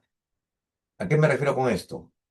En el COVID pasó de que países que tenían dinero tenían la vacuna. Cuando los estados ricos deberían, ¿qué cosa? Haber dado, en virtud de este derecho, ceder las licencias, las patentes para creación de vacunas. Como lo hacen, por ejemplo, algunos estados, como lo hacían antes, por ejemplo, la empresa Volkswagen le daba a Brasil la patente para hacer autos en Brasil. Igualito, que la tecnología, que las patentes en materia de medicina y que los medios terapéuticos y medicamentos sean patentes universales, que no estén sometidos, ¿qué cosa? A costos, ni a precios, ni mucho menos intereses económicos. Un derecho fundamental, considero. Este de acá, que también está discutido, ya se ve en el caso de Ana Estrada, el derecho a una muerte digna, que asegura a otra persona el derecho a que se respete su voluntad de no prolongar artificialmente su vida. Expresó un testamento vital. Este derecho, por ejemplo, no se ha considerado en el Perú, porque algunos consideran que es un derecho que vendría a ser una negación del mismo derecho, ¿no? La muerte digna es una negación de un derecho. Yo particularmente creo que sí debería reconocerse. El derecho, por ejemplo, a la paz. Todo ser humano, los pueblos que se integran, tienen derecho a que la vida humana sea garantizada por un sistema social de valores y de espacios de seguridad esenciales. Por ejemplo, interesante. Por ejemplo, el derecho, a ver, por ejemplo, este que está acá. Este que está acá me parece interesantísimo, ¿ya? Y que no ha sido tocado por ninguna constitución. El derecho a la igualdad de oportunidades, que reconoce los derechos contenidos en la Declaración de Declaración sin ningún tipo de discriminación por razón de raza, etnia, color, orientación o género. Derecho a la igualdad de oportunidades. ¿Qué les parece? El derecho a la protección de los colectivos en situación de riesgo de exclusión, que reconoce a toda persona presente en una comunidad en riesgo, a un pueblo en situación de exclusión, el derecho a una especial protección por parte de las autoridades públicas en particular. Niños, niñas, personas mayores y además personas con discapacidad y además las personas, digamos, que tienen otras ideas, ¿no? Digamos, los trans y los LGTB, por ejemplo. El derecho a la pluriculturalidad, que garantiza el derecho a vivir en un entorno de riqueza cultural, reconocimiento recíproco y respeto mutuo entre las personas. El derecho individual a la libertad cultural, que supone el derecho a otra persona a conocer, vivir, preservar y desarrollar su propia identidad cultural, incluyendo su identidad lingüística. El derecho a la identidad común. El derecho de los pueblos afrodescendientes y minorías y las personas que los integran a medidas especiales de reconocimiento de sus características distintivas. Por ejemplo. Tenemos otro, por ejemplo, el derecho a comunicación. Perfecto. Vean ustedes esto, ¿no? El derecho a la igualdad, que ciertamente has hablado esto en la igualdad en distintos términos, en la igualdad, pero una igualdad paritaria. Yo particularmente no estoy muy de acuerdo con esto, porque por el desarrollo progresivo de la incorporación de las mujeres en la vida política y en la vida económica, yo no quiero sentar un tratamiento diferenciado. Pero bueno, hay definitivamente retrasos y deficiencias en este conocimiento de la democracia de la democracia paritaria y de la participación de la mujer en la política y de los entornos sociales. En nuestro país del año 50, por ejemplo, que no es tan antigua, recién se reconoce el derecho a la mujer para votar, por ejemplo. Hay definitivamente algunos avances al respecto importantes. Vean ustedes, hay otro derecho, quiero quedarme con esto ya un poco terminando para un espacio a las preguntas que hubiera lugar unos 5 minutos, vamos a tener unos 5 o 10 minutos para las preguntas, este que está acá, vean. Derecho de la ciudad. El derecho a la ciudad que asegura que todo ser humano y toda comunidad encuentren en la ciudad las condiciones para su plena realización política, económica, social, y cultural y ecológica. Vean, ¿ah? El derecho a la ciudad, el derecho a entornos saludables, el derecho a entornos agradables, el derecho a esta plena realización política, económica, social, y cultural y ecológica. ¿Alguna vez he escuchado acerca de eso en la Constitución? No, no, ¿verdad? Vean, vamos a ver otro derecho que también me parece muy interesante. A ver, un ratito. Este que está acá, vean, ¿ah? Que podría, digamos, ser un tema trascendental en la cuestión del derecho a la ciudad. El derecho al espacio público y a la monumentalidad, que supone el derecho a un entorno urbano articulado por un sistema de espacios públicos y dotados de elementos de monumentalidad que le den visibilidad e identidad. ¿A qué se refiere? A lo siguiente. Yo vivo en un tercer piso, en un departamento que yo tengo. Gracias a Dios yo tengo una especie de holcito, un patio, y que tengo la posibilidad de ver un parque al frente de mi casa. Tengo árboles grandes que me cobijan y que me distraen en las mañanas. Pero esa suerte que tengo yo no la tienen muchos. ¿Cuánto de acá nomás de la ciudad de Lima, salgo, uno avanza 10 kilómetros y qué encuentra? No hay pistas, no hay parques, no hay áreas verdes, no hay limpieza, no hay monumentalidad, no hay belleza. Uno abre su ventana y qué cosa encuentra? Puros cables, puros postes. ¿Cierto o no es cierto? La monumentalidad tiene que ver con eso, con esa suerte de profundización visual del entorno, que le dé eso, que le dé eso, supone el derecho a un entorno urbano articulado por espacios públicos, elementos de monumentalidad. Eso es un tema bien difícil para hacer. El derecho a la belleza urbanística, de manera que un espacio urbano incorpore una dimensión estética y un urbanismo armonioso sostenible para cada como prueba de una calidad urbana. El derecho a una identidad colectiva de la ciudad, que significa el derecho a una organización interna del espacio urbano que facilite la cohesión sociocultural de sus ciudadanos. Interesante, muy interesante. Y este último, vean ustedes, el derecho a la conversión de la ciudad marginal en una ciudad de ciudadanía, que implica el derecho de toda persona a habilitar zonas urbanas de calidad con carácter de centralidad. Es decir, que en una ciudad, en una urbe, no haya qué cosa, conos, que haya el elemento qué cosa de la centralidad. O sea, lo que ocurre, por ejemplo, en Brasil. En Brasil hay una ciudad que es Brasilia, que en una parte están todos los ministerios. No es el centro, es la ciudad. Pero no podemos hablar, pues, así como existen en las grandes ciudades, en las grandes urbes, por ejemplo, en Nueva York existe el Bronx, que es una suerte de barriada, ¿no? En el Brasil, en Río de Janeiro, pues, existen las favelas, que son barriadas. Aquí en Lima también tenemos conos, que son ciertamente guetos sociales. En Sudáfrica se llamaban los famosos batustanes, ¿no? Que estaban fuera de la ciudad, habitados principalmente por personas de raza negra, ¿no? Entonces, eso es un tema que no se ha resuelto el día de hoy.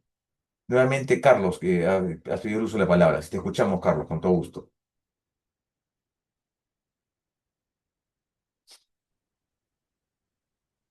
Carlos, te escuchamos con todo gusto.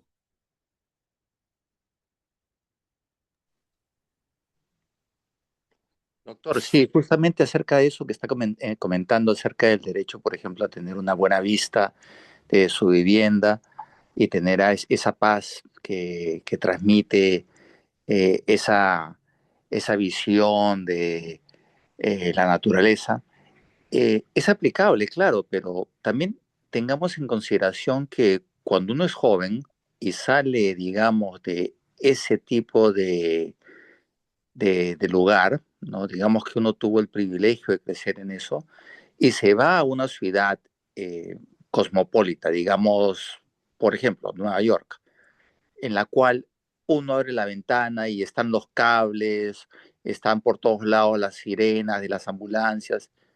Eso en realidad, a una edad particular, es bastante emocionante. Claro. Entonces, con eso, lo que quiero dibujar más que nada en la mente de los que nos escuchan es, en ciertas edades, esa tranquilidad visual puede ser bastante deseable. Sin embargo, en otras edades, no tanto. Tal vez la emoción de sentir los cables o la libertad que un joven peruano que viene del campo y de pronto se encuentra pues por decir, ¿no? San Juan de Miraflores o San Martín de Porres, ¿no? Donde hay una cantidad de gente increíble, ¿no? Puede ser emocionante y puede ser hasta un incentivo creativo para desarrollarse. Y hemos tenido y tenemos los peruanos, muchos peruanos que han venido así a la capital y han surgido y se han desarrollado. Entonces, tal vez esas visiones, esos derechos están siendo muy generalistas y deberían de ser considerados dentro de la etariedad que existe en el ser humano, ¿no? Cada cosa en su momento, en su lugar. Eso sería todo, doctor. Gracias. Sí, pues, pero, o sea, nuevamente, estos derechos, que nuevamente repito, no buscan ni sustituir, ni reemplazar, ni desplazar los que ya existen, son derechos que ciertamente ya estaban implícitos, ¿no? Pero que han surgido los temas, básicamente, por ejemplo, el acceso a la medicina y la tecnología, el derecho, por ejemplo, al acceso a Internet, una vivienda digna, el derecho a una alimentación, digamos, nutritiva sana, el contexto, el derecho a vivir en un ambiente equilibrado, sano no solamente que te permita libre evolución, sino también que te permita una vida digna, ¿no es así? Servicios públicos básicos, servicios de una ciudad monumental, arquitectónica, digamos, el hecho de la centralidad, que no hablemos siempre centro de Lima, zona residencial y conos, ¿no? O sea, habla del derecho de esta interrelación del individuo con su entorno, que son temas difíciles, pues obviamente, ¿no? Acá en Lima, por ejemplo, en el Perú tenemos el problema de los cables, ¿no? Que cuánto tiempo se llevará para que solucionen esto. 10, 20 años, 30 años seguramente. Entonces, estos derechos son, digamos, derechos sumamente importantes, no novedosos, pero que han surgido con el tiempo. Por eso es que una premisa para entender los derechos humanos que son categorías dialécticas y principalmente son categorías que lo que buscan es crear nuevos escenarios de determinados requerimientos para la mejora del individuo, para la mejora del individuo y otros contenidos. Finalmente, tengo un material más solamente para agregarlo. Es este que está acá, un segundo, por favor, permítanme, y que tiene que ver con este contenido. Un segundo, lo tengo acá. Un segundo, está lo tenía que en una carpeta que se llama, a ver, un segundo.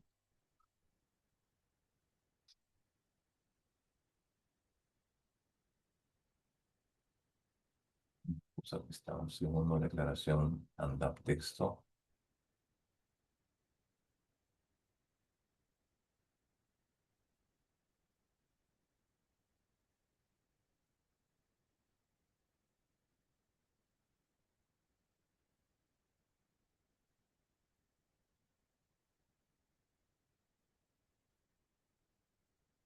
Aquí está es un segundo, a ver, Acá tengo un cuadro que yo con todo gusto se los voy a enviar, si ustedes lo consideran conveniente, donde está una suerte de resumen de esto, ¿no? Aquí está, vean ustedes los derechos que involucran, ¿no?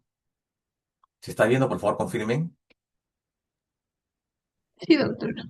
Entonces, por ejemplo, acá tenemos, ¿no? Derechos de personas pertenecientes a minorías, derecho a la orientación sexual, derechos sexuales y reproductivos, derecho al desarrollo sustentable, derecho al agua, a la electricidad, derecho a tener derechos, derechos sexuales y reproductivos, derecho al placer, derecho al amor, derecho a la felicidad, derecho a participar en cultura democrática, derechos de nuevas generaciones, derecho a la justicia ecológica, derecho al desarrollo sustentable, derecho a un derecho equilibrado y derecho a un mejor estado de salud, derecho al ciberespacio, derecho a la salud, Carta de Salvaguarda de Derechos de la Ciudad, derecho al patrimonio genético, derecho al respeto de la identidad cultural, a la información y educación básica escolar, entre otros.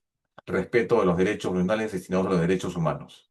Y finalmente hay uno que es el más importante, es el derecho a es el derecho a tener derechos.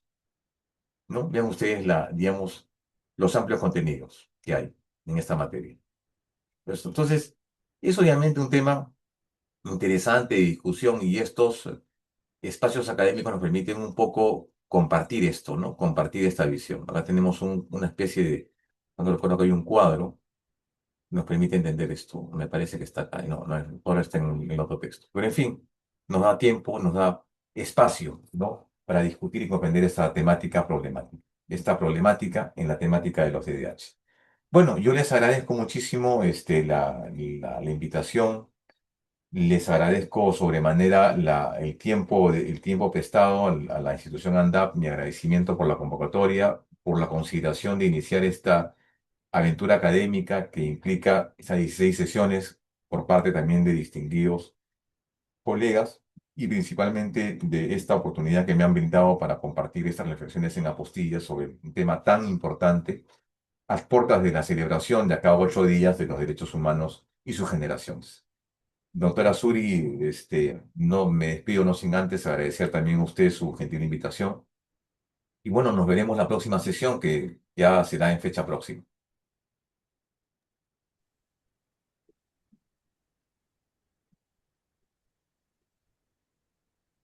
Y muchísimas gracias a usted, doctor Fernando, por la excelente disertación.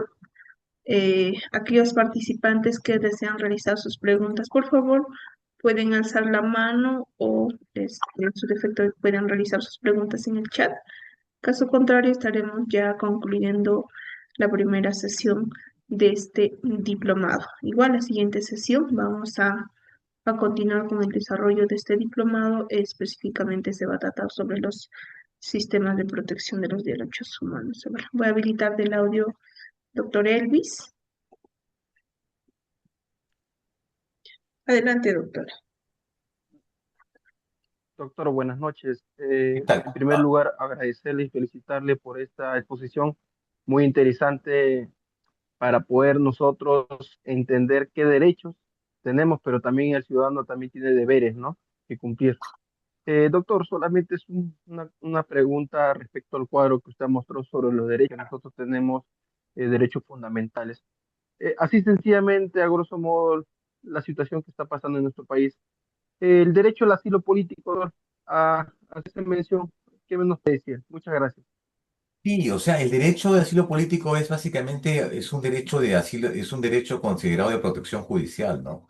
En la cual dentro de una serie de normas, de normas complementarias, y además también la Declaración Universal de Derechos del Hombre lo reconoce como tal los derechos de asilo en esta Declaración de La Habana y normas de carácter nacional, se reconoce esto, ¿no? De una debida protección judicial en la cual una persona solicita a otro Estado, del cual no es nacional, que haya una sustracción, una especie de protección especial, pero cuando hay efectivamente una persecución de orden político. Yo particularmente creo de que este tipo de institución procesal de carácter internacional se ha desnaturalizado en el sentido de ser una herramienta para, digamos, convalidar impunidad y aparte el escape de las responsabilidades penales. ¿Es un derecho? Claro que sí, pero es un derecho, yo diría, más que todo de una suerte de protección judicial que tiene que ver con derechos civiles y políticos.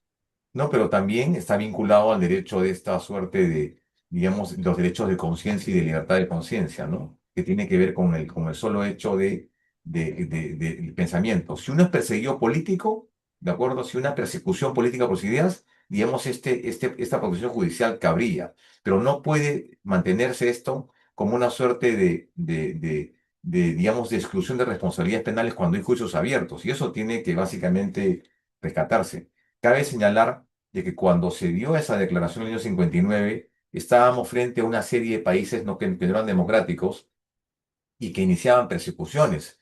Argentina, Brasil, Uruguay, Perú estaba básicamente bajo gobiernos militares, en los cuales entonces era necesario dar esa debida protección. Pero los tiempos han cambiado, obviamente, ¿no? Y los sistemas de protección deben adecuarse a los tiempos actuales. Yo particularmente creo que sí es un derecho en el ámbito de la protección judicial. Listo, doctora Suri, le agradezco mucho como siempre. Estamos en contacto en otra oportunidad. Doctor, en el chat todavía tenemos, bueno, es un comentario de la doctora A ver, solo no. Clorinda. La doctora Clorinda. A ver, los adelantos, Héctor Irigoyen dice, los adelantos científicos tecnológicos han evolucionado al mundo, es decir, se han producido cambios radicales. Claro que sí, estamos ahora, yo diría, en la sexta revolución industrial. Flor de María Acuña dice, nuestra sociedad cambia, se transforma económica, socialmente y más aún tecnológicamente. Por ello nacen nuevos derechos o mejor responden a las necesidades actuales. Doctor, los derechos que están leyendo, ¿de dónde son? No, o sea, no son derechos que pertenecen a un Estado. Son derechos reconocidos en esta Declaración de Cataluña del año 2012, ¿no? Y que han sido conformados y elaborados por una junta de expertos promovidos por Naciones Unidas. O sea, es una, digamos, declaración alternativa a la Declaración del año 48. Flor de María Acuña dice, podríamos decir que complementa o define los derechos conforme a la realidad actual, buscando proteger necesidades de los nuevos desafíos del mundo moderno. Efectivamente, estos derechos emergentes no buscan desplazar ni sustituir a los derechos ya planteados, sino simplemente que estos derechos sean reconocidos, planteando una serie de imperativos de orden social y principalmente de reconocimiento de minorías sociales y sexuales. Doctor, buenas noches. Hablamos de los derechos emergentes y si bien ha cambiado nuestra realidad social, económica y política ya a los 75, o sea, ya hace 5 años, sin embargo, observamos que nuestro medio donde los ciudadanos no tienen agua potable, no tienen acceso a salud, y hoy día que hoy día y hoy en día que avanza la tecnología, no contamos con internet en todo nuestro ámbito y entre todos muchos, que de seguro nos llevaría un buen tiempo identificar esto. Precisamente por eso, lo que dije hace un rato, ¿no? Estamos frente a un escenario de una protección imposible, una protección invisible por parte de los estados. No es posible que los estados puedan garantizar todos los derechos, digamos, en general. Bien, ya no hay más preguntas, más bien hay comentarios libres más que preguntas yo hoy día. Sí, doctor Fernando. Bien, doctor, solamente me queda agradecerle por la excelente disertación. Esperamos, todavía, bueno, ya hemos coordinado con respecto a a las Claro, próximas fechas. Aún estaremos compartiendo la disertación en el desarrollo de este diplomado. Muchísimas gracias, doctor. Nos sí. estamos viendo en nuestra siguiente sesión. Muy buenas noches. Hasta luego, gracias.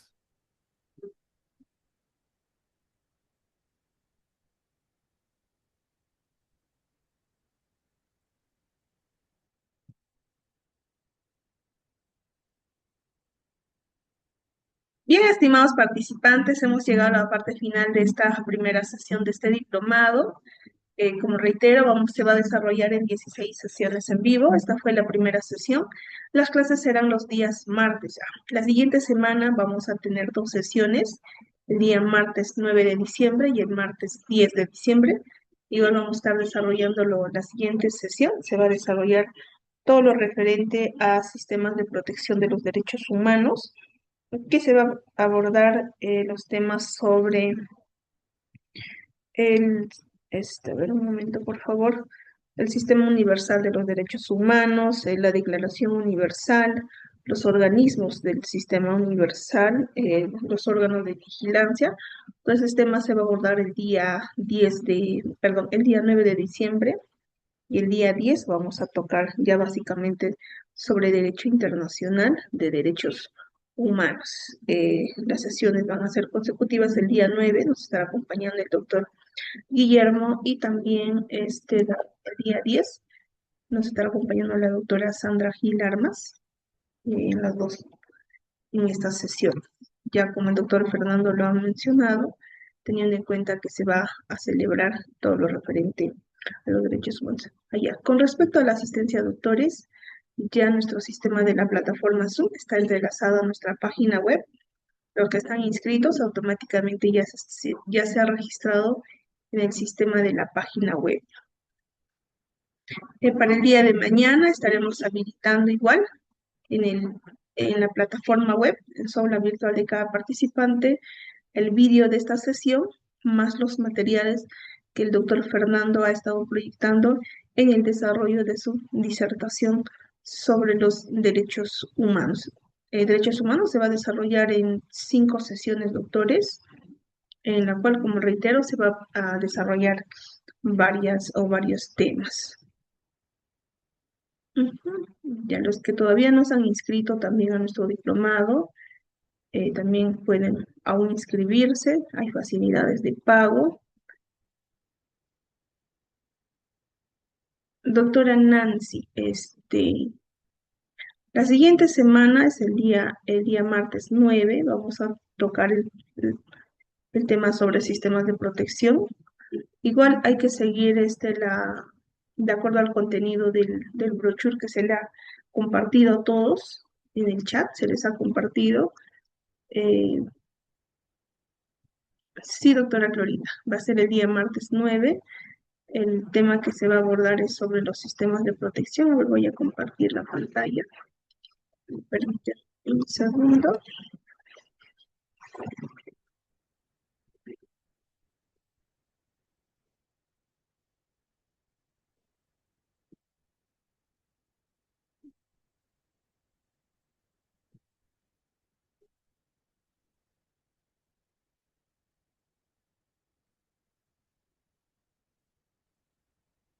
Voy a compartir mi pantalla, a ver un momento, por favor.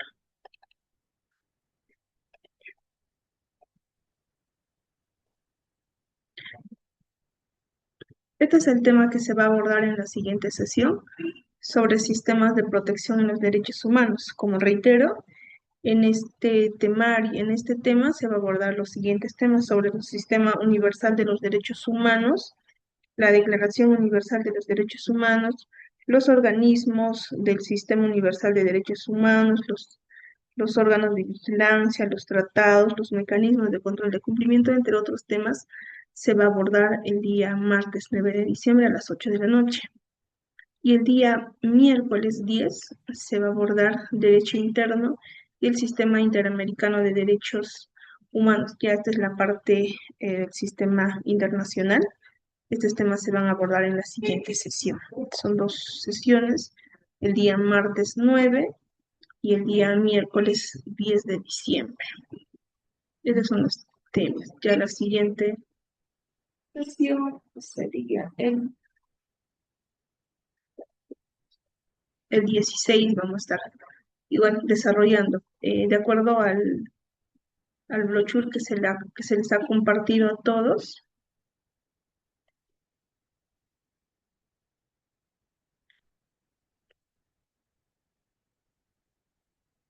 Ya, doctores, con ello voy a finalizar esta sesión. Les agradecemos a cada uno de ustedes por habernos acompañado en esta apertura.